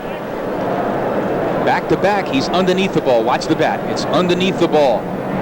It's a very, very weak cut. If you're going to take a weak cut at the ball, at least stay on top of it where you have a chance of hitting it. Well, there's Vince back in the dugout. Johnny Lewis, one of the Cardinal coaches there, has tried to work with Vince Coleman. And I'm sure anybody that's a good hitter or is involved with trying to teach hitting in baseball has told Vince Coleman, you got to keep the ball out of the air. He's doing everybody a favor when he pops the ball up. Here's the 0-1 pitch to Willie McGee. Foul out of play, 0-2. I think the hitter that probably took advantage of that theory the most was Mateo Alou. Remember that. In Pittsburgh, became a batting champion, a really effective offensive player. He went through a complete metamorphosis as a hitter. Yes, he did. And the 0-2 pitch to McGee. Foul off. Now, on the other hand, when Willie McGee joined the Cardinals, Whitey Herzog got him to take fly balls in the outfield to help himself out defensively. Till this day, it's a pre-game ritual with Willie McGee. Well, taking the ball off the bat in batting practice, seeing the ball come off the bat, that's one of the best ways to practice. During the season, it's the only way to practice unless you're going to go out early and have someone stand there and hit line drives at you. Learning how to get a jump doesn't just happen. You have to work at it. Here's the 0-2 pitch. Foul out of play.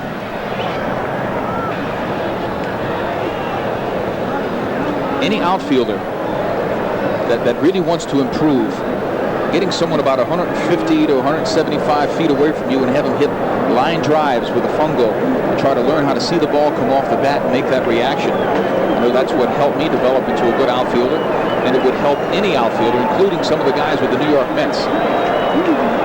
And the 0-2 pitch.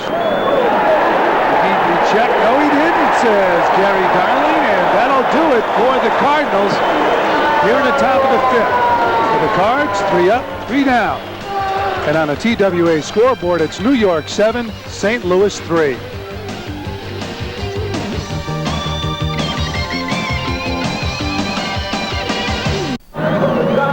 Well, a lot of excitement here at Shea Stadium, and all those people right there waving are from Sportschannel, rooting on the Mets. Opening day, 1989. They have a good time out here. Who's manning the horns? I like that. A little ice cream, a little Met fan. One of the days, well, you go to a major league game with your father. What memories? As Gary Carter, who's very close to his dad, steps in and takes strike 1. 7-3, the Mets on top of the Cardinals. Costello's fastball is a strike. 0-2 and Gary Carter. Now, Rusty, I asked Mr. Kiner before about Gary Carter's bat. Is it still as fast as it used to be? Is it psychological?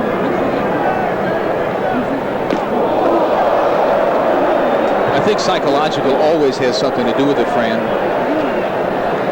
It's this little up and in the Gary Carter. Got to get out of the way pretty quick here. He looked fast there. One of the things that sometimes happens is people try to compensate by swinging strong. As he caught him popping that ball up. Guerrero, foul territory, makes the catch. 1 down. When you swing strong, you slow down your bat speed. You have to have quickness with the bat, not strength. People that swing too much with the oomph, the bat will slow down. It's in the hands and the wrist and the forearms. That's an interesting point.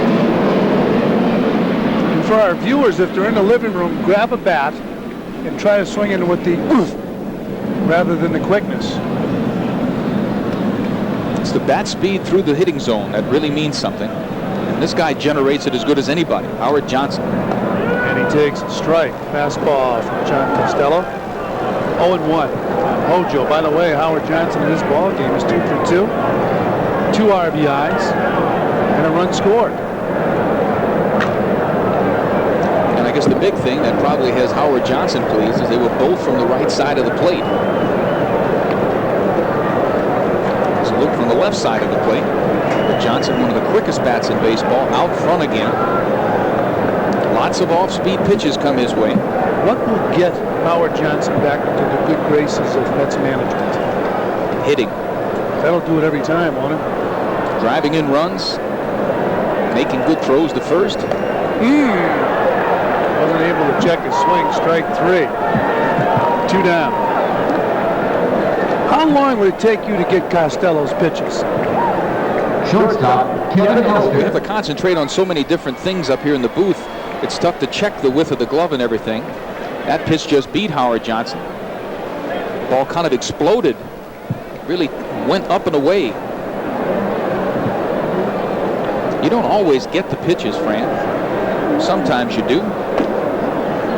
Little idiosyncrasies a pitcher has, whether he's gripping the ball different or bringing it up further back or more on one side of his head than the other. How the hand is on the ball as he brings it up. There's a strike to Kevin Elster, 1-1. It's interesting when you talk about it because things are happening so rapidly out there. Fans would probably say it's not that easy, but once it's pointed out where you pick up the pitches, it's like opening a book. Here it is. It's like they turn the light on in the room. Oh boy. 1-2. There's Costello here. Some guys, you saw how far back he had the glove over his head that time. Some guys would stop up at the top if he had a breaking ball in his glove. The way you grip the ball sometimes makes you alter your windup or your stretch. And 1-2. Inside 2-2. But it really is unbelievable. Once it's pointed out, how easy it is to see it. One of the good things Costello does is that he goes from the ball in a set position in his glove. He doesn't hold the ball in his hand. A lot of guys that hold the ball in their hand as they're coming around with the ball, the width of the fingers on a fastball, whether there's white showing in between, whether they're coming up holding the ball on the side, all that has something to do with it. Kevin Elster slaps the ball to the right side, scored 4-3. That'll do it for the Mets here in the bottom of the 5th. 3 up, 3 down at the end of 5. There's the score, and we'll be back. Hey, Mets fans, when you've got a major league thirst, don't just reach for a beer. Head for the mountains and the refreshing, smooth taste of Busch beer. All right. Top of the 6th inning here at Shea Stadium. Speaking of Busch beer, the Cardinals, owned by August Busch. There's a line drive base hit off the bat of Terry Pendleton. Cardinals first ball hitting here in the top of the 6th inning. 7-3, the Mets on top of the Cardinals. 9 hits for the Mets and 4 for the Cards. There's something you don't see very often, Fran. Pendleton that time on a fastball up and out of the strike zone, getting on top of the ball and hitting a line drive to right field to Strawberry. It's rare with Gooden's speed and the way his ball normally hops that a hitter can get on top of that fastball that's out of the strike zone. Pendleton did. Here's a guy who got on top of a fastball before, Pedro Guerrero. Hit a 3-run home run. When he hit the ball, he knew it was gone. That's unusual when you hit it the other way. Fouls the ball out of play. 0-1. Well, he certainly knew it because he stood there at home plate. Wouldn't you say that ordinarily that happens when a guy pulls the ball? Here's another look at it here. He's got a big swing, generates a tremendous amount of power. Dale Murphy hit some home runs in this ballpark over that 371 sign in right center. Good curveball right there, 0-2. It's the equalizer. The key to pitching is to get the batter and his timing off. This will do it right here. Lord Charles, see you later. Good pitch right there from Dwight Gooden. 0-2. Guerrero's walked and he had a 3-run home run. He has 3 RBIs. Foul out of play. If Guerrero stays healthy, he might drive in 150 runs in this ball club. To say he has a little speed in front of him is an understatement. Especially with Willie McGee coming into his own again last year. 1987, McGee stole about 16 or 17 bases, had trouble with his knees, his hamstrings, everything the previous year. Last year he stole, I believe, 41 bases. Start putting him with Coleman and Pendleton. Ozzie Smith. Ozzie was up over 50. Strike 3. Good pitch. Guerrero not happy with the call, but that looked like a good pitch. Strikeout number 7. Right fielder, Tom A Brunell. 92-mile-an-hour heater, just catching that inside corner, just at the letters. Guerrero not real happy with this call. The batter now, Tom Brunansky, who's 0 for 2. Whoa, heater up high, ball 1, 1-0. It was interesting watching the sequence of pitches before when Gregg Jeffries was hit by the pitch. On the pregame show, I had an opportunity to talk to an old broadcast partner with the Yanks, Bill White. It's amazing how you get that new job, you change your tune. There's a curve for a strike, 1-1. Well, his personal beliefs about knockdown pitches or brushback pitches or whatever, you know, that's his personal belief. It's funny. As the president of the league, he has to, you know, abide by the rules and what the rules state, Fran. That's consistent. It is funny because he said you change jobs. 1-1. 1-2. Pendleton faking towards second base and hustling back. I'm surprised that the Cardinals, of course, Pendleton has had trouble with his legs. Surprised the Cardinals don't run against the Mets no matter what the score is. This is an awfully good breaking ball again to Brunansky. The Cardinals have run all day long when they've had the opportunity. Pendleton is coming off knee surgery last year, so he has been a little bit unaggressive. Very short lead at first. 1-2 pitch, fly ball, right field. Darryl Strawberry cruising on in. And he makes the catch for out number 2. I'm talking to Darryl Strawberry in spring training. He said that's another thing he'd like to improve upon is his defense. The way to improve on defense, Fran, is to work at it. And to work at it, as we were talking earlier, Darryl and probably McReynolds, the whole Met outfield has a tendency to play deep. The only way you get comfortable playing shallow and challenging is by working on those line drives, having people hit those line drives at you. As you see Gooden tossing over to first. That doesn't happen without a lot of work. You have to work at that. It isn't just something that's going to happen because you decided it's going to happen. Here's the guy who's worked at his defense. In fact, he's recorded as the 4th National League player to play all 9 positions. Jose Oquendo swings over the curveball. 0-1.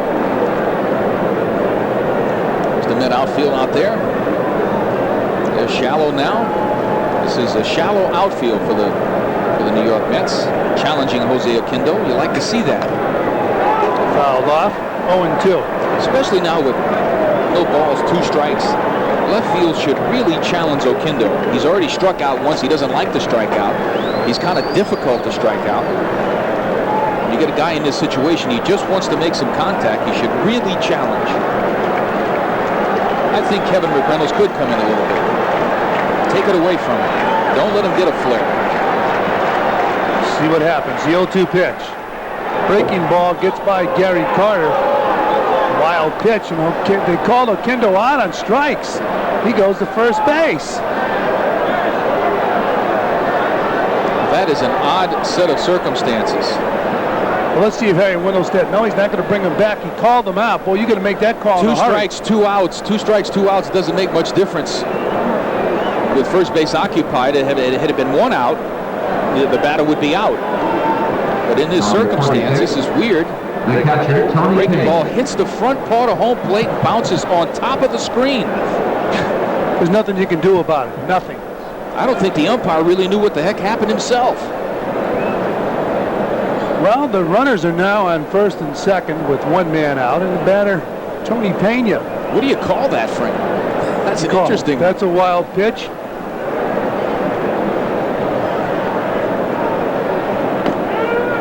Is that a strikeout on a wild pitch? Yeah. Call him anything you want. Occasionally the ball will hit the plate. That's the most difficult pitch to block, even if it stays down and it's around your body. Of course, that one bounced right over Carter's head. Tell you what, he can block the ball better than anybody in baseball. Gary Carter last year, with all the things people got on him about, I felt he had his best defensive year in all the years in the last 3. And he can catch. Scooping balls out of the dirt, moving around behind home plate. I thought he had a superlative season. What he needs is something to pick him up, give him his confidence back. And the 1-1 pitch. Curveball is pulled foul. One thing that Gary might need is to make an adjustment himself mentally that maybe he can't do everything he used to do before with the bat. He has an odd swing in the first place, and it's because of his upper body strength, you know, with that odd swing that he was able to handle so many breaking balls away as it was. Sometimes you have to make an adjustment in your swing to compensate for either an injury or just getting a little bit older. Talking about Gary Carter as Gooden pitches to Tony Pena, he jams him, ball foul out of play. 1-2. Talking about adjustments, why don't you try to get Pena to cut down on his swing, especially being a catcher that you want to catch every day. Well, Tony Pena, as we said earlier in the game, he comes to hack, and he does. That ball beat him inside. You saw he was starting his swing and the ball was already there. That's when you're muscling up. That's the swing I was talking about. When you muscle up and swing real hard, you really slow down the bat speed. It's that good, quick hand, wrist, forearm snap. Get that belly button open. Get that bat head out front. That's what counts. 1-2 on Pena. Ground ball, second base. Easy play for Jeffries. Scored 4-3, and that'll do it for the Cards. Here in the top of the 6th, they fail to score. They leave 2 runners stranded. There's the score, and we'll return.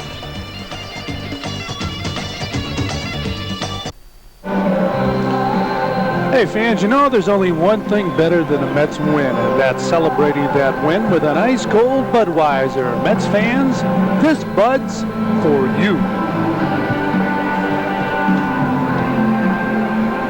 Budweiser represented all over the ballpark today. On the field with the Cardinals. We have some representatives from Bud here at the ball game today. And the Mets have most of the runs. It's 7-3. The Mets on top of the Cardinals here in the bottom of the 6th inning. The doctor, Dwight Gooden, will lead it off. He'll be followed by Mookie Wilson and then Gregg Jeffries.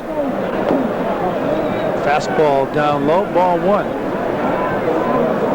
Talked to the doctor after the game. If he gets the victory, he'll want to tell you about his sacrifice fly his last time up. And he pops the ball up, not a play. Spring training, Darryl Strawberry hit a home run while Doc was in the clubhouse. And Doc was talking to me later on. He said, "How was the home run?" I said, "He smoked the home run." He said, "Remember the home run I hit last year?" Pitchers love to talk about their hitting. There's no doubt about it.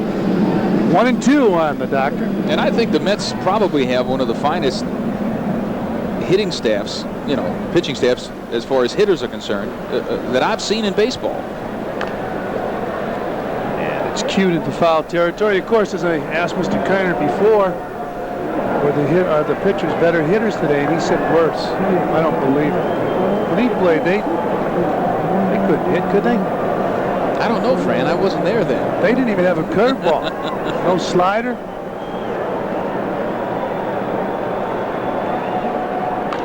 Fastball is foul out of play, so the count remains 1-2. Dwight Gooden getting a little tied up on this swing. Hands getting really tied up. You saw him try to just kind of pivot out of the way there. Stella beat him with that fastball inside. Ball tailed right in on him. And here's the 1-2 pitch. Ground ball up the middle. Kendo. Score at 6-3. 1 down.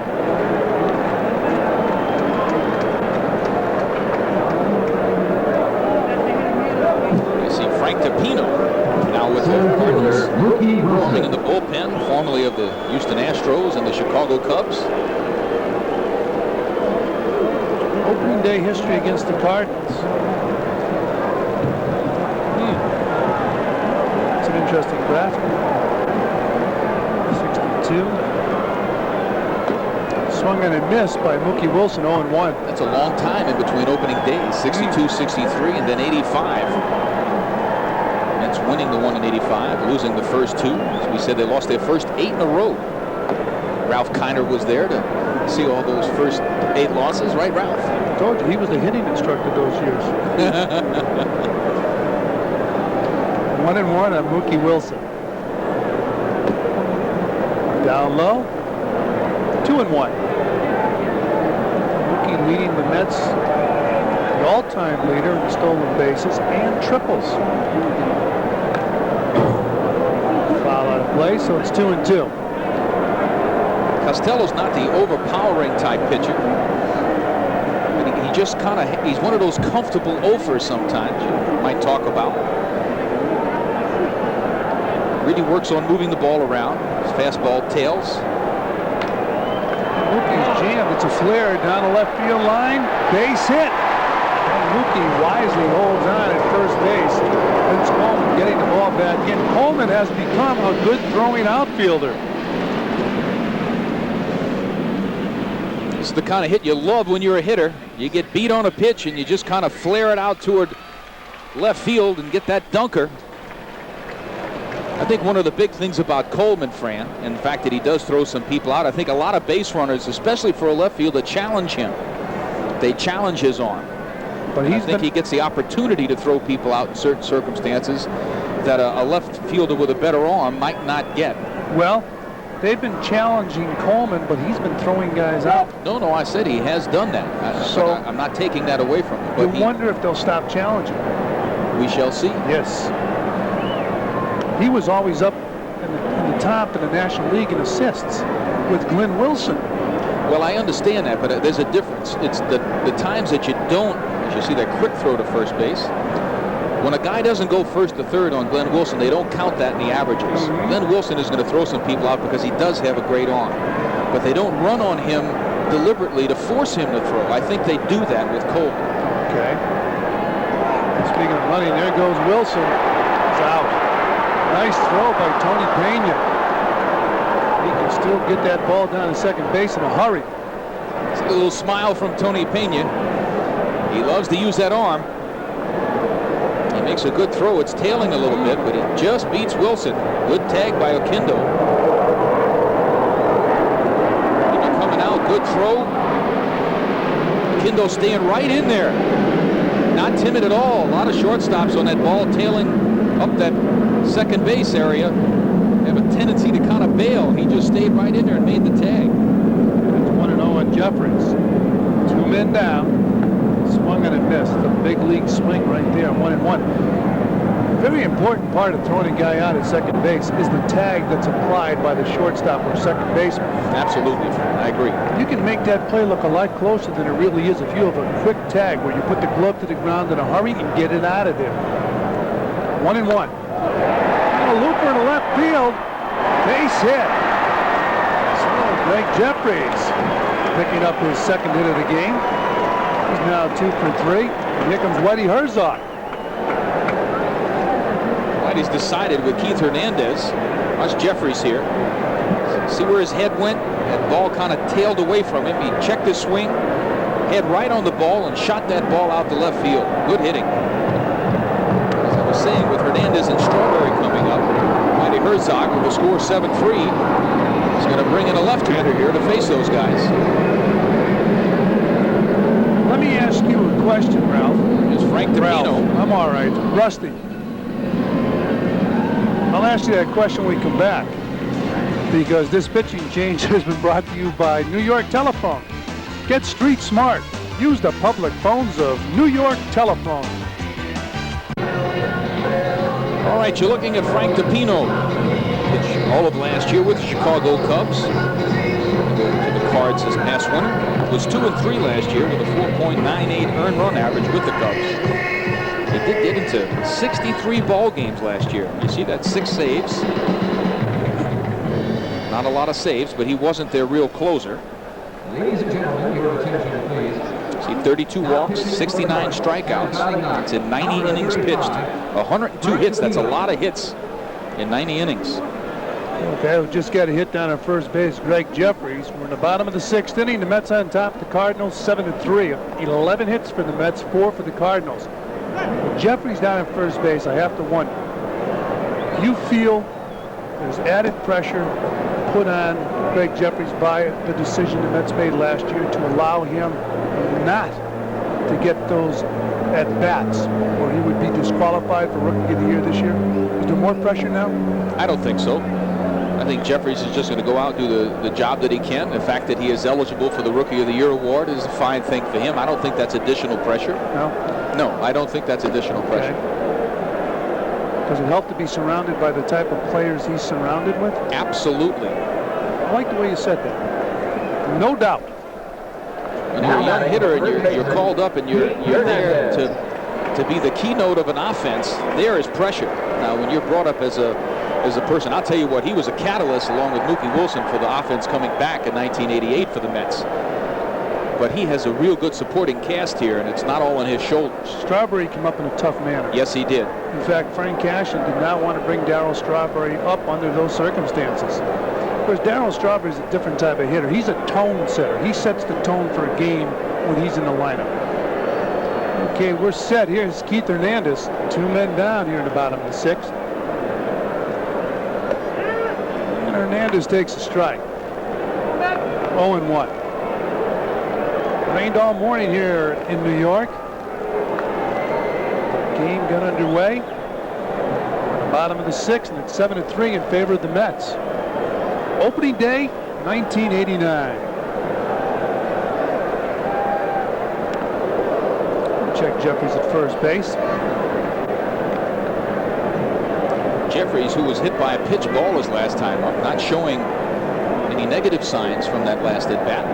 Ball hit him in the arm, near the elbow.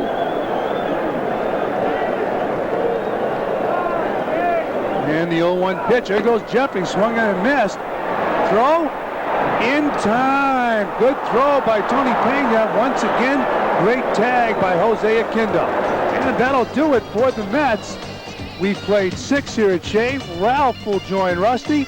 The score at the end of 6, Mets 7, Cards 3.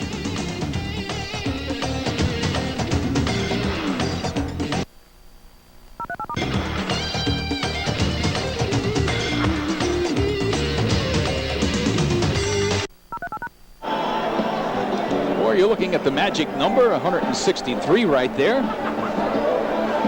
Some fans right on the ball. Now we're going to look at some of the Eastern Division champs, what happened to them on the following year. The Cardinals in 87, 5th. Mets in 86, 2nd. No repeaters, Ralph. Good to have you back in the booth. Last repeater was the Dodger team in 1977-78. So it is tough to repeat as Dwight Gooden throws his first pitch here in the top of the 7th, a fly ball to left. And on the out, Tim Jones is 0 for 3. We're going to have a pinch hitter here for Frank DiPino. Milt Thompson. Ladies and gentlemen, your attention, please. Thompson coming over from Philadelphia. Thompson hit .288 on the season last year with Philadelphia in 122 games. See a couple of home runs, 33 RBIs. Hitting his first at bat of the season against Dwight Gooden. Thompson with outstanding speed, and he gets a curveball for his first pitch. He was in the Steve Lake trade.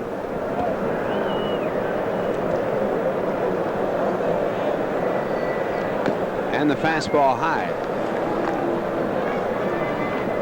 Gooden started off this ball game walking 3 batters in the first, but a big double play got him out of that jam. The Cardinals didn't score. They did score 3 runs in the 3rd and a 3-run home run by Guerrero to put them up on top 3-2. then the Mets came back, and they lead by a score of 7-3. The Mets got 2 in the first, 4 in the third, and 1 more in the fourth inning. And the fastball fouled off.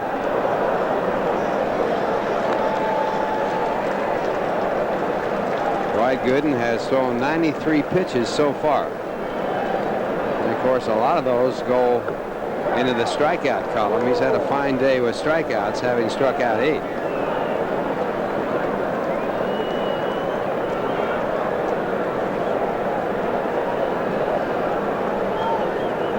Well, it wouldn't be official if I didn't ask you this question, Rusty. Trivia question. Only one time in the history of Major League Baseball, this ball grounded to the second base side. Jeffries over to Gooden, and they pick up the out. Only one time in the history of Major League Baseball has a team started a ball game with the same average that they ended the game with. In other words, the averages for every player that played in that ball game did not change. Somebody must have pitched a no-hitter opening day, Ralph. And that somebody was Bob Feller. All right. Against the White Sox, won at 1-0 in 1940. Everybody started at 0-0-0 and ended up at 0-0-0. Welcome to the new year, right? What a start. The only pitcher to ever pitch a no-hitter on opening day, Bob Feller. Feller, the youngest pitcher to win 100 ball games.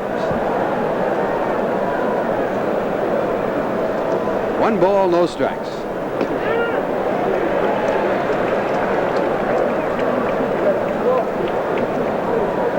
Vince Coleman has walked. He also has grounded out and struck out, so he's 0 for 2 against Gooden.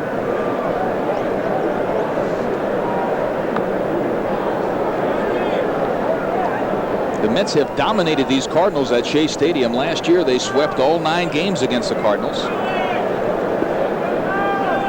And they won their final game against the Cardinals a year before, so they've won 10 straight against the Cardinals in this ballpark. Working on number 11 as Mookie makes the catch.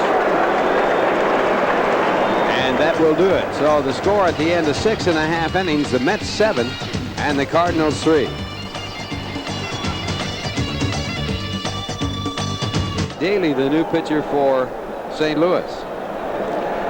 Daly 2-7 on the year last year. 2.77 earned run average. He did have 5 saves. It's going to have to be a real cog in that bullpen for the Cardinals if they expect to compete this year. You see the rest of his stats. And Daly will be working to Keith Hernandez. Keith hit against DePino in the last half inning for the Mets and was left at the plate when Jeffries was thrown out at second, and now he'll bat against the left-hander Ken Daly.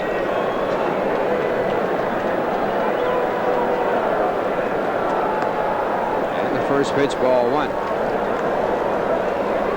Keith is 0 for 3 in the game. And out of the bullpen, Rick Aguilera on the far side. The side armor is Terry Leach.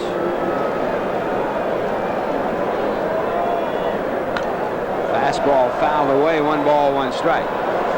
Ralph, the shame for Keith Hernandez is that when he had that first problem in spring training with the staph infection, he missed a few days. He came back. He started getting his stroke together. He was 6 for 12, and then it came back a second time, and he really struggled his last 3 starts before the season opened. And a ground ball to the second baseman, Tim Jones. So Keith 0 for 4. It's kind of under duress that, you know, he's coming into the season. You can't always call your shots, though. You certainly can't, as the crowd shouts their approval of Darryl Strawberry, who's had a perfect day today. He's 3 for 3. 2 runs batted in, 2 runs scored, and 2 of his 3 hits have been 2 base hits, and the fastball for ball 1.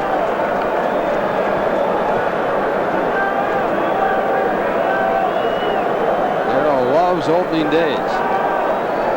He had 3 consecutive years where he had a home run his first time at bat. Last year he was 4 for 4 against Montreal with a home run. Last year the Mets set a record for home runs in an opening day game when they had as a team 6 home runs. Darryl had 2 of those 6. I was glad to see him be aggressive on the bases too, Ralph. The 2 stolen bases. And Darrell has hit against some pretty tough pitching. Left-handers. There's ball 3. 3 balls, no strikes. Canseco is the first guy in the history of the game that hit 40 home runs and steal 40 bases. I think everyone feels Darryl Strawberry can be the second. So Strawberry has walked. And he has been on base all 4 times today. 3 for 3 and a walk. Daly will now pitch to the right-hand batter, Kevin McReynolds. McReynolds 1 for 2 with a run batted in. He also has scored a run after a walk in the 3rd.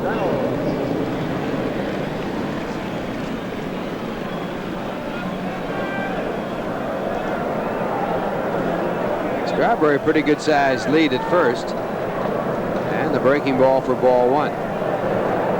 How about Mickey Mantle's line at the baseball writers' dinner this year when Canseco had received his award? Mantle said, "If I'd known they were going to think a lot about that 40-40 club, I would have done it a couple of times." Sounds a little like Dizzy Dean's remark after his brother had pitched a no-hitter in the second game of a doubleheader. Dizzy said, "If I'd known he was going to pitch a no-hitter, I'd have pitched a no-hitter in the 1st. Throw to first base by Phenia and Strawberry back. The thing about Mickey is you can believe him. He had the talent. There's no doubt about it.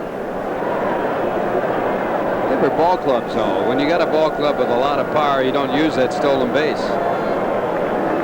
Those Dodgers that played at Ebbets Field back in the 50s had that type of ball club, actually back into the 40s. Jackie Robinson, one of the greatest base stealers of all time, never really had too many stolen bases. Just when it counted, right? That's it. He was one of the great base runners. There's a drive to center field. McGee has room, and he puts it away. So McReynolds flies out to McGee in center for the 2nd time. Strawberry back to first, 2 men away, and the batter will be Gary Carter. You know, the Cardinals and the Mets are opposite type ball clubs all the way around. Mets using the long ball all the time. The home run is their weapon. The Cardinals, on the other hand, as we were just talking about speed, they have used speed as their weapon. A lot of stolen bases, a lot of chop hits. Very contrasting champions, both teams. Whitey has said that he'd love to use the home run ball, but his ballpark is not built for it. Not at all. Carter has walked. He also is 0 for 2, and he takes ball 1. Mets leading 7-3. They have 7 runs on 11 hits. The Cardinals have 3 runs on 4 hits.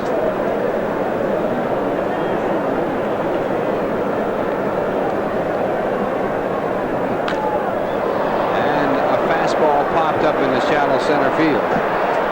Tim Jones makes the play, and the Mets are out. A walk and 1 left to score at the end of 7. The Mets 7 and the Cardinals 3. Well, the Mets and Cardinals will meet again on Sports Channel on Thursday at 1:30. That'll be right here live and exclusive on Sports Channel on Thursday at 1:30. And in that game, Ralph, that is if there's no rain out, the second game is going to be Ojeda against Jose De Leon. It'll be Ron Darling against Scott Terry in that game here on Sports Channel. Mets leading 7-3 in this opening day game. And the leadoff batter will be Willie McGee, who has 1 hit and 2 at-bats, and a ground ball to Jeffries off his glove. And it will go into right field. Strawberry unable to get to it, and McGee continues on to second. We'll see how that's scored. Third baseman, Terry Pendleton. Well, here's the ball right off of Jeffries' glove. They got to call that an error. Hate to see a young man make an error in his first game, but that's an error. 2-base error charged to Jeffries, the second baseman. That puts a runner at second with no one out and brings up Terry Pendleton, who has 2 hits and 3 at-bats. Pendleton has hit the ball hard against Gooden after striking out his first time up.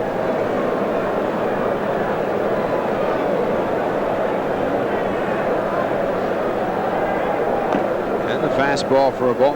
The worst thing about that play, Ralph, was that when the ball got through him, Jeffries should have jumped on it, and Strawberry in right field should have been coming in the first place in case the ball did get through Jeffries. Both players not being aggressive defensively. So McGee ends up at second on a two-base error. Again, the fastball, 2 balls, no strikes. Terry Pendleton with a knee operation yesterday, should say last year. Todd Worrell throwing in the bullpen for St. Louis. Paid crowd today, 38,539. Those are the ones that showed up.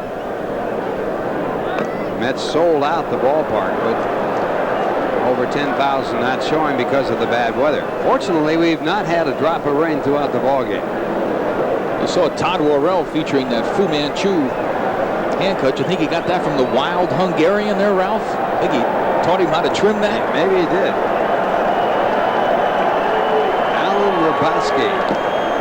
Rabowski, one of the really top relievers in baseball over a period of about 5 to 7 years.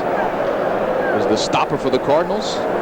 Well, Pendleton gets a walk on 4 pitches, all high fastballs, and that's usually an indication the pitcher's getting tired. Pedro Guerrero.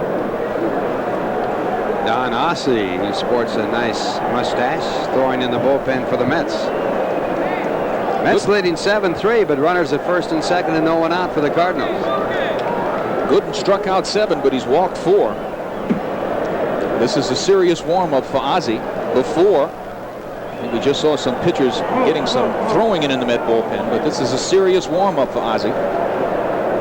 Gooden walked 3 in the first, but he got out of that jam when he got Brunansky to ground into a double play. In the third, Mookie's waiting for some sunglasses. We've had just a little sunshine here. Well, that's a good move on the part of any outfielder. If there's any risk of the sun coming out, we're getting into the time where it's going to be dangerous and difficult for the outfielders to pick the ball up. Guerrero with a 3-run home run in the third for the Cardinal runs. That put the Cardinals up 3-2. But the Mets bounced back to score 4 in the bottom half of the third. Took the lead 6-3. They added 1 more in the 4th inning. They lead 7-3, but the Cardinals threatening with Guerrero batting again. Guerrero has walked and struck out with the home run sandwiched in between. Fastball fouled out. This is Gooden's 4th opening day start for the New York Mets. The record is 16, held by Tom Seaver. 16 opening day starts by Tom Seaver, the all-time record. Doc's won 2 of those starts. Working on number 3 right here. 1 strike to count to Guerrero. And the fastball hit in the air towards center. Mookie, a long run. He's there. And it drops in. It appeared he lost the ball. And now Guerrero has to stop at first as the runners were holding up on that fly ball. Coming in to score is McGee. Going to third is Pendleton, and Guerrero ends up with a single.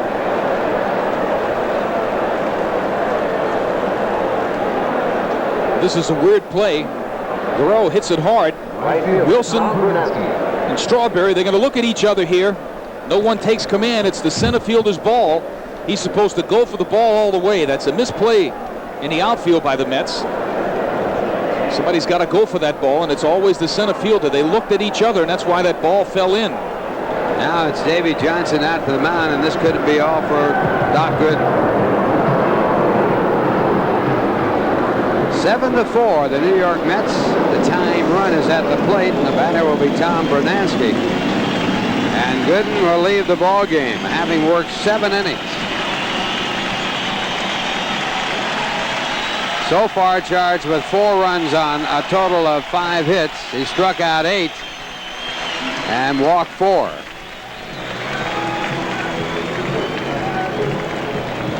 It's a tough field out there, Ralph. It's as you see Ozzie walking in.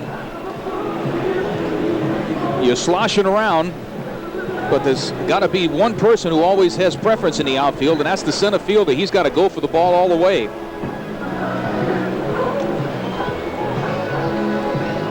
Here's a look at it again. Wilson's going. I saw him check right there. Now he's going to beg off. That's because he saw Strawberry coming out of the corner of his eye. Here's the swing. He hit it good. He knew he hit it good. He thought he hit a home run again. He's watching it. That is really not good. He did that the first time up. Oh, the first time he hit the home run. Now he sees that the ball is in there, and it's too late. He's done. Now he doesn't know what the heck's happening on the bases. He's kind of in between. I don't think they'll have this in the instructional films. Well, the home run trot cost him an extra base hit. He did get a run batted in on the single. And that's one of the complaints the Dodgers had about Pedro Guerrero. Guerrero traded by the Dodgers to the St. Louis Cardinals for John Tudor, the great pitcher for the Cardinals. Tudor now out of action for the year, having an arm operation. Don Ossie is in the game. See Ozzie, 4.05 with the Orioles in '88. I think the telling statement was from Mel Stottlemyre when he couldn't believe how well Ozzie was throwing the ball in spring training. There have been turnarounds like that before, but rarely. But they had clocked Ozzie in spring training throwing around 90 miles an hour, Ralph. That's a real turnaround for a guy who was struggling for 2 years with his shoulder. So Gooden out of the game after 7. And Ossie will be pitching to Tom Bernansky. Tom is 0 for 3. Runners at first and third.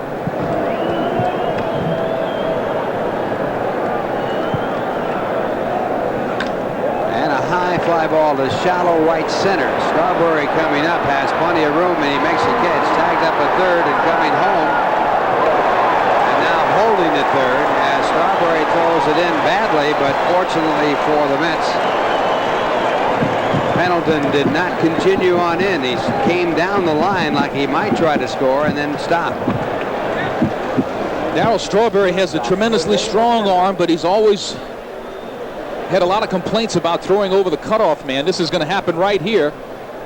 First off, he takes a lot of steps, and watch how high it is. Absolutely no chance for Hernandez to cut that ball off. Carter had trouble jumping to get it. You just have to hit the cutoff man, Ralph, especially in situations like that. Well, the main thing there is you want to keep that runner at first base from going on down to second, as Jose Oquendo takes strike 1. Keeps the double play in order, keeps a run out of scoring position. Ossie with a good fastball. It's fouled back for strike 2. Oquendo 0 for 3 in this game with 2 strikeouts. Playing at shortstop in place of Ozzie Smith, who is injured.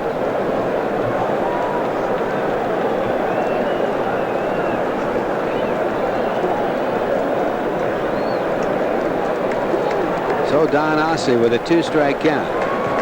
Mets playing a double play depth. And that fastball for ball 1, 1 ball, 2 strikes. Well, that's about as good a move off the plate pitch as I've seen in a long time right there, Ralph. Yeah, it's a mustard on that one. It'll get your attention quickly. Good purpose pitch. The front foot of Ozzie Smith is already gone already. Ground ball foul. Check that. That's Oquendo. I'm sorry. Oquendo. Jose had a fine year last year, hitting .277.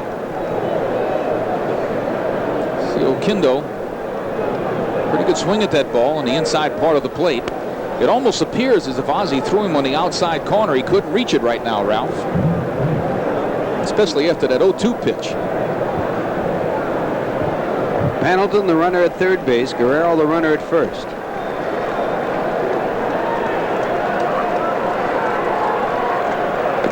And it's strike 3. So Oquendo struck out for the 3rd time in the game. And Ossie now working with 2 men out. Ossie just blows it. Fastball up. Oquendo. Watch that bat head. Whoop, it's too far out there. Broke those wrists, and that's it. He knows it. And that on the waste pitch, Ralph, it shows you why sometimes the waste pitch is so effective. The batter for the Cardinals will be Tony Phenia. Tony 0 for 3 in the game, has also struck out. That was the 9th strikeout for Mets pitchers in this game, and a good fastball. He's just coming right at him. He's pumped up too. Signed a contract to pitch in the big leagues again. That was clocked. Yeah, go ahead, Ralph. I was going to say that pitch was clocked at 90. Now he tries the curveball. Don Ozzie did that a lot in spring training. He had a little bit of a setback when he pulled a hamstring muscle. But so far today, it looks like nothing's affecting him. Just rearing back and throwing it.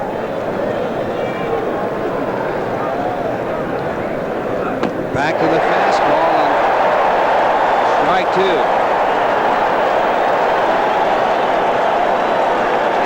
There's a side view here. He's just going to beat him here. That ball's by Phenia. We talk about that hard swing, that muscular swing. Ozzie just flat beat him with that fastball. Fans really getting into it.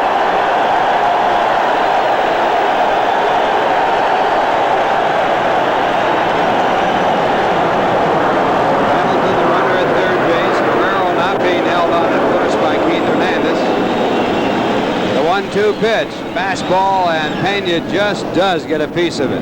And this is not one of those circumstances where you want to try to trick someone. Ozzie's throwing the ball by people.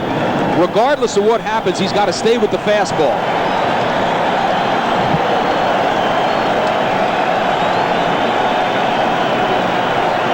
Cardinals trying to get back in the game, and they have the time run at the plate. And again, the fastball. And again, Phenia manages to get a piece of it and foul it away. Both those pitches were down in the strike zone. If Ozzie gets one up in the strike zone, you know Pena's going to be hacking. See, that ball is about waist high. Kind of a little bit of a protective swing for him.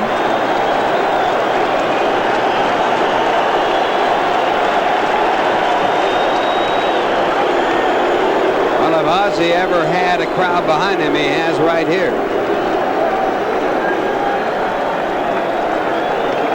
Tremendous advantage when you got that home crowd cheering for you.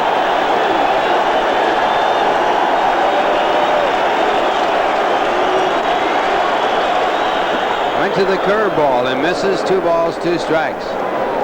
Boston and Baltimore still tied at 4. They're in the extra inning. They're in the 10th. If you remember, Baltimore lost their first 21 games last year.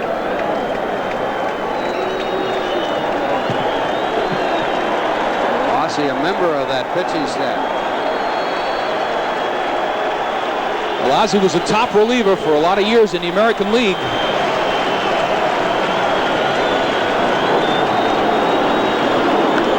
And back to the fastball. Mookie Wilson off and running. He has plenty of room. This time he puts it away, and that ends the threat. 1 run scoring. On 1 hit, there was 1 error and 2 men left on base to score at the end of 7.5 innings. The Mets 7 and the Cardinals 4. Excellence again and again. Ralph, we were talking in between the innings here that Don Ozzie coming in that situation, that's Roger McDowell's spot. Obviously, that bad spring that Roger McDowell had has Davey Johnson giving Don Ozzie a chance here in the 8th inning. He came through. So Davey making a big change and going to Don Ozzie instead of Roger McDowell in that spot. You see Don Ozzie there. Get a look at his reaction here on his last pitch. Phenia does hit the ball fairly well, but it's to dead center field. Ozzie feels like it's going to be caught. Yes.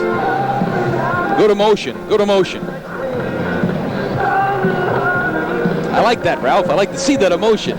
He's into it, and of course that's part of a comeback for Don Ozzie. Had a good spring and brought in a very pressure-tight situation. New pitcher for the St. Louis Cardinals, Todd Worrell. You see a 5-9 record, a 3 earned run average, 32 saves on the year 1988. It's been Whitey Herzog's ace for the last 3 or 4 seasons.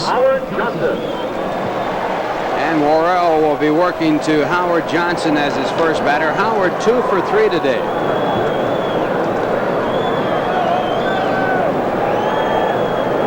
with a single in the second, a single in the third to drive in 2 runs. And then he struck out in the 5th. Cardinals had the day off yesterday, so Worrell did not throw.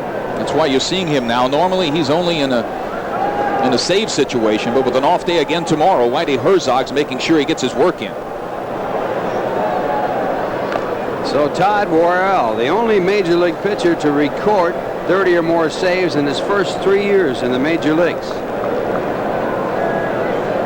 He has a total of 106 saves with 25 wins and 25 losses in his major league career in 234 games. He has never started a ball game.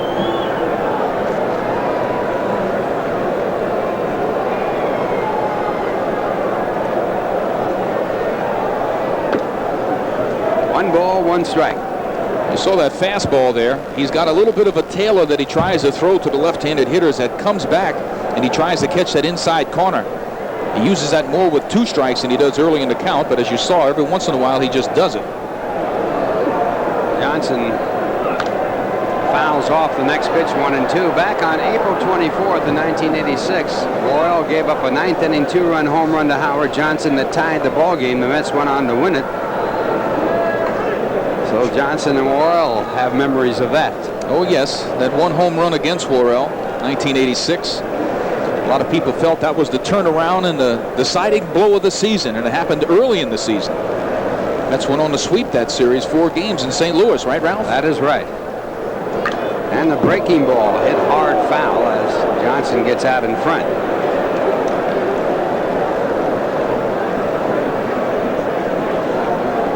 Tell you what, it's getting to be quite a nice day out here at the ballpark. It's warmed up a little. Sun's out a little. Geez, Ralph, get rid of that coat. Not yet. Fran wants you to get rid of that coat, period. He'd take it in a second. And again, the breaking ball dug out of the dirt by Phenia. 2-2 the count. So we got some blue skies up above. Hoagie Carmichael would like that. All right, Ralph. You see it? 55 degrees at 5:55. Man, we better get some numbers out on that, huh? Way to work, Danny. Awesome. Davey Johnson's number. Davey, in his 5 years as Mets manager, has won more games than any manager in baseball history in the major leagues. This ball hit deep to right field. Going. It is gone. Goodbye.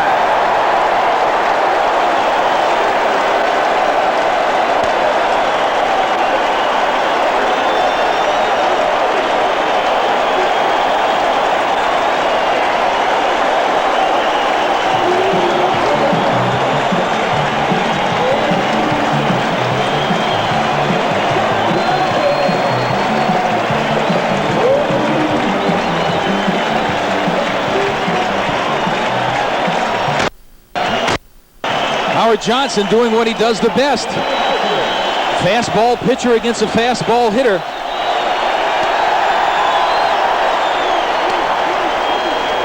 Howard Johnson may swing and miss some fastballs, but nobody can really throw the fastball by him. He really hit that ball a long ways. That was a short hop against that back fence. Wow. Now Kevin Elster takes the first pitch. Elster 2 for 3 today. Mets have 8 runs on 12 base hits. 1 ball, 1 strike. Here's a good look at it. Fastball tails right over the heart of the plate. Boy, he crushes his ball. Short hop back fence. Wow. And the fastball again. 1 ball, 2 strikes. How's that feeling, Ralph, when you hit a ball like that, huh? You know it. No. There's nothing that you can do that's any better. Here it is. I mean, he gets it all. Big day for Howard Johnson. 3 for 4. And the slider hits into center field. Willie McGee will play it on the ground. Here goes Elster for second, and he is out. So Joe Elster gets credit for a single, is out attempting to run it into a double. Tell you what, give Kevin Elster a little credit. He saw Willie McGee not coming in on that ball. He was trying to be aggressive. Ozzy's the next hitter. He's trying to get into scoring position. He made his mind up halfway down the first baseline that he was going to challenge here. See McGee kind of loping, and all of a sudden he sees it's a pretty good throw. It's a fairly close play at second base. But you like to see good aggressive base running, especially ahead 8-4, Ralph. You got to be aggressive. Very good play in spite of the fact that he was thrown out. Very close play at second as McGee finally got to it. And that'll bring up Don Ossie. This will be his first major league at bat. Having played in the American League where the DH is in effect. Gets a fastball, strike one.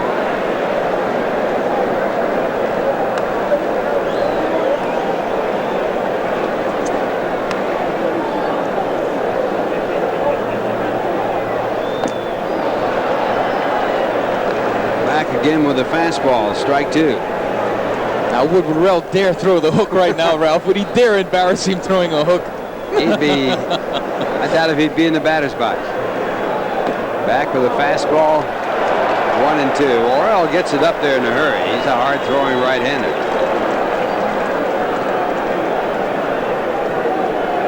From Arcadia, California. Cardinals' first selection in the June 1982 draft. Struck him out.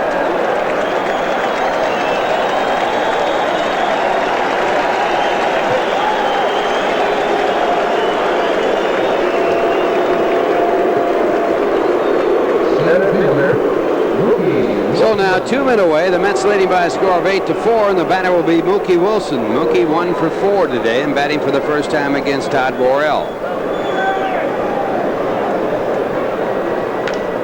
And Worrell staying with the fastball. It's fouled off to the left side and out of play.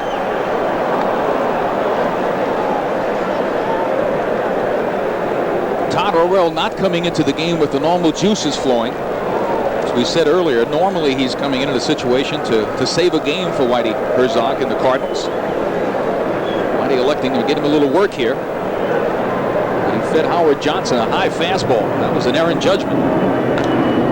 Ground ball, and it is a foul. Foul ball called by first base umpire Ed Montague. And that's a good play by Mookie Wilson. You always run the ball out.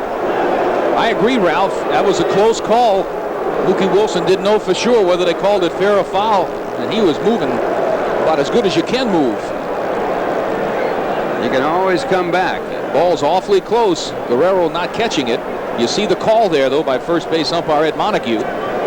He gave it a good call. It wasn't that he did not call it. It's just Mookie Wilson didn't pick up that call. Mookie's going. He almost runs into the pitcher, Worrell. He's going hard. Finally, the umpires get his attention.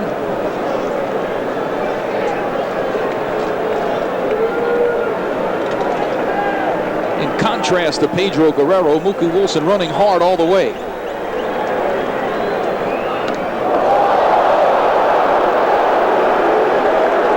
Now that is a purpose pitch right there.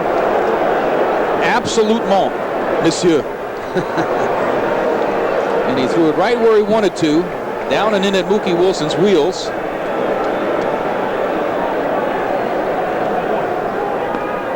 And then he throws the off-speed pitch, and Mookie is struck out. Play is completed at first base as the ball goes into the dirt. And that will end the inning. 1 run on the home run by Howard Johnson. There were 2 hits. No one left on base. The score at the end of 8. The New York Mets 8 and the St. Louis Cardinals 4.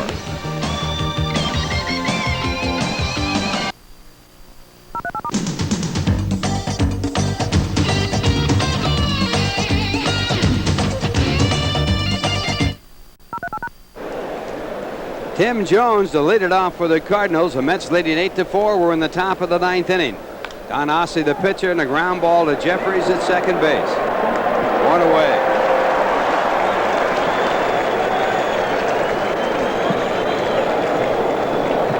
Mets have 8 runs on 13 hits. They've made 1 error. The Cardinals have 4 runs on 5 hits.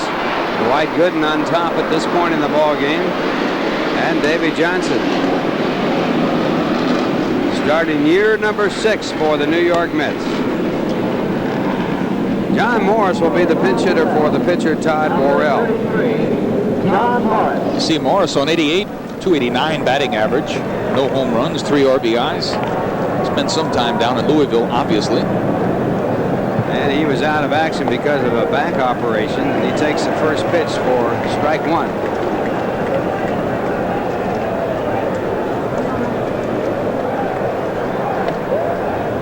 Ossie misses with a fastball, 1 ball, 1 strike. Morris, born in Freeport, New York, graduated from W.C. McFim High School in Belmore. He attended Seton Hall. And speaking of Seton Hall. Wow, isn't that something, Ralph? What a story. Gonna watch that game tonight? By all means, sir. Pulling for the guys from New Jersey. It's one of the big statements that have been made. Everybody keeps asking them where they're from. I think they're going to remember now. They're on the map right now. The finals of the NCAA championship, and the fastball fouled away. 1 ball, 2 strikes. They are picked the underdog again by 1 point. They've been the underdog in every game they've played, I think, so far in this NCAA playoff. They're down to 1. Well, that's where you want to be. And Morris fouls off the fastball again.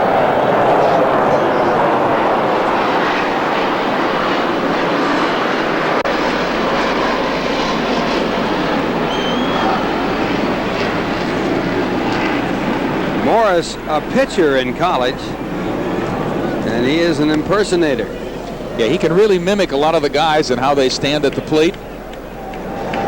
Some of the things he does are just absolutely hysterical. I'd like to see him do you. Well, I'm easy. Yeah. You and McCarver. 1-2. In the fastball. It's popped up back at home plate. Carter will look. That's all.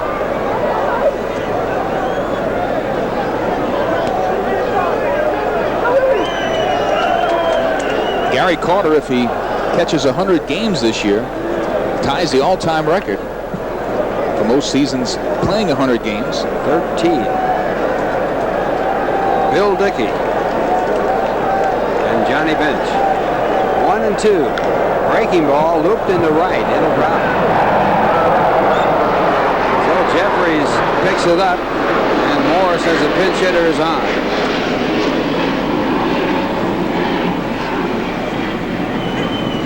That keeps it alive for St. Louis and brings up Vince Coleman. Coleman is 0 for 3 with a walk, 2 stolen bases. Way back in the first inning, the Cardinals loaded up the bases with 1 man out, but the big play was Tom Bernansky grinding into a double play. The 5-4-3 DP, it went in a hurry. Got Dwight Gooden out of a lot of trouble. Gooden gave up a 3-run home run to Pedro Guerrero in the 3rd that saw the Cardinals take the lead 3-2. And he settled into it, pitched strongly for 7 innings. You know, one of the real signs of a championship club is when the other team scores, the championship club comes back. If that's any indication, the Mets, after the 3-run home run, scored 4 in the bottom of the 3rd. 1 ball, 1 strike as Ossie gets a fastball in the strike zone. Randy Myers in the bullpen for the Mets.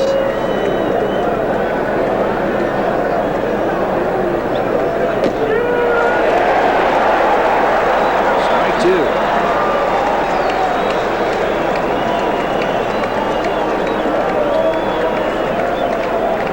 Mets in opening day game 17-10. They have won 4 in a row. Earlier, they had won 9 opening day games. Strike 3 call.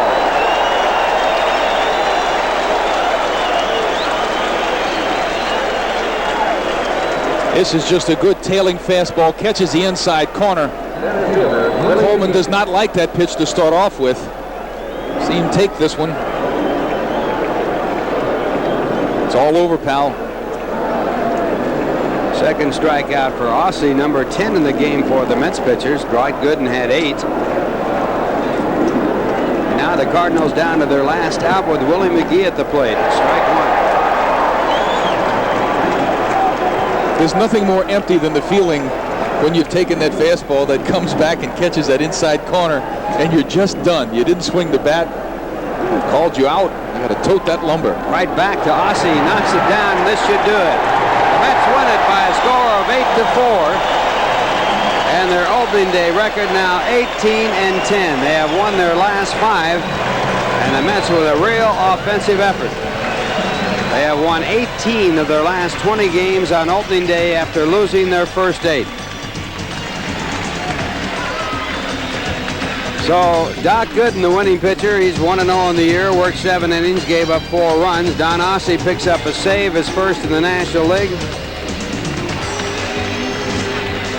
And the losing pitcher in the ball game, the starting pitcher was Joe Magraine. He worked 3 2/3, charged with 7 runs. And we'll be back with a wrap-up in just a moment after these messages.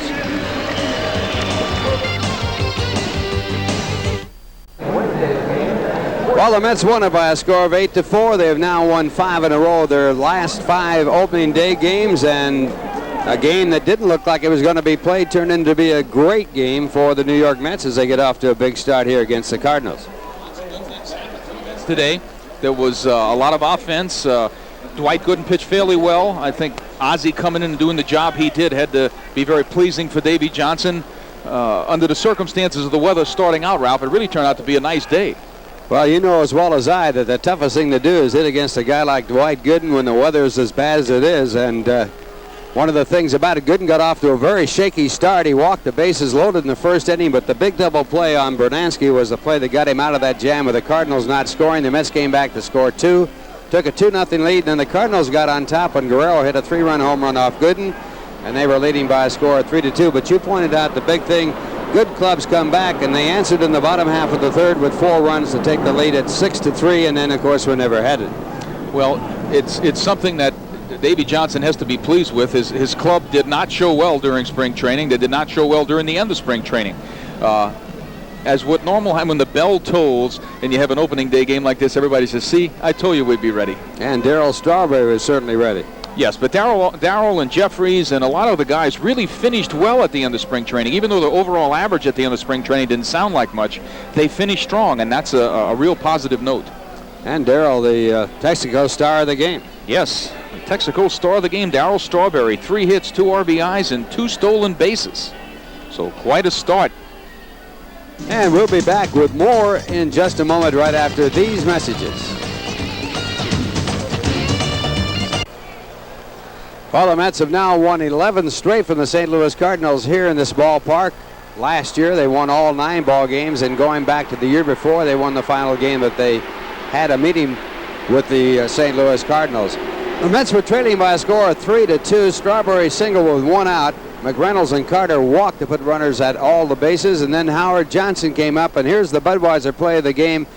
Howard coming up with a big base hit. He had a big day, 3 hits and 4 at bats, and one of them a home run. But this is the base hit to put the Mets on top by a score of 4-3. So Howard Johnson with a Budweiser play of the game. So Howard off to a good start, Rusty. He's got to be very pleased with those 2 hits, Ralph. The first 2 coming from the right side off a left-handed pitcher. That was the one area that he was weak in a little bit last year. And I know Howard, even with the big home run off of Todd Worrell, is probably as pleased with those 2 hits from the right side more than anything. I think you're right. I think that's a doubtful side for him, and he had that off here last year, hit him right-handed, had the shoulder operation, and now back with 2 hits off left-hand pitching. The hit was off of Joe Magraine, the losing pitcher in the ballgame. We'll be back with more of the wrap-up in just a moment, right after these messages.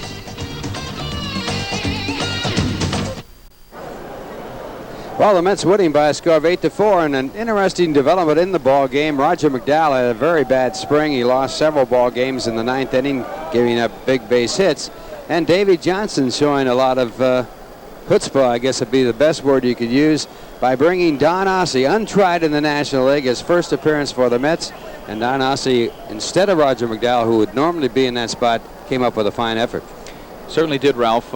Davey has never I don't think anybody's ever questioned Davey's ability to do what he thinks is right. I guess it's a little bit sad for Roger that it shows that way, but you have to give credit to Ozzie for having a fine day, and it's just a good day for the Mets. 5 different people participated in the offense. 5 different people drove in the runs. A lot of good things took place for the Mets today, and after spring training being so lackadaisical, as everyone was terming it, a lot of this will be forgotten, especially if the Mets really get off to a good start. Well, the Mets are off to a good start, winning their first ball game. The final score of the game, the Mets 8 and the St. Louis Cardinals 4. Remember, Wednesday at 7:30, the National Hockey League playoffs heat up with a great first-round action. The Mets return to Sportschannel on Thursday at 1:30 when they conclude their 3-game set with the St. Louis Cardinals. Coming up next, the extra inning with Fran Healy. Now this is Ralph Kiner for Fran and Rusty saying so long until Thursday, and thanks for watching Mets baseball right here on Sportschannel.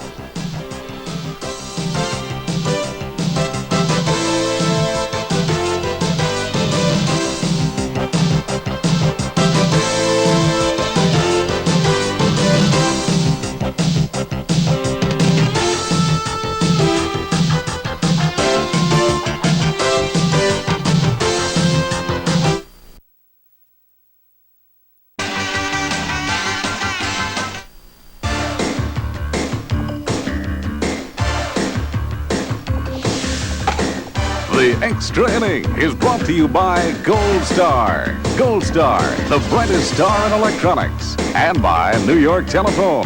Get street smart. Use the public phones of New York Telephone.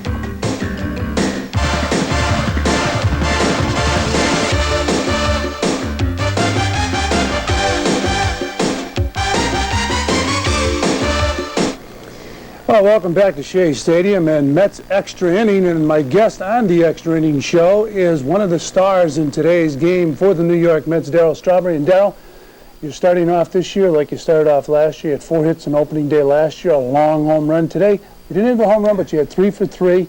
Your first at bat, it seemed like when you hit the ball, you hit it hard enough where the ball took a bad hop on Guerrero. When that ball took a bad hop on him, did you think this could be a good year? Yeah, I thought about it, Fran. You have to give McReynolds a lot of credit. A guy like that, you're not going to hit too many home runs off of because he's a hard thrower and his ball has a lot of run to it. And the things you try to do is try to make good contact and hit the ball hard off a guy like McReynolds. And that's what I was doing in that situation like that. Well, we're going to take a look now at the ground ball that you picked up the base hit or the double off of Joe Magraine. Now, here it is. You could notice how this pitch goes down. It doesn't hang up. It goes down, and that's basically what you could do, and that was a fortunate hop for me.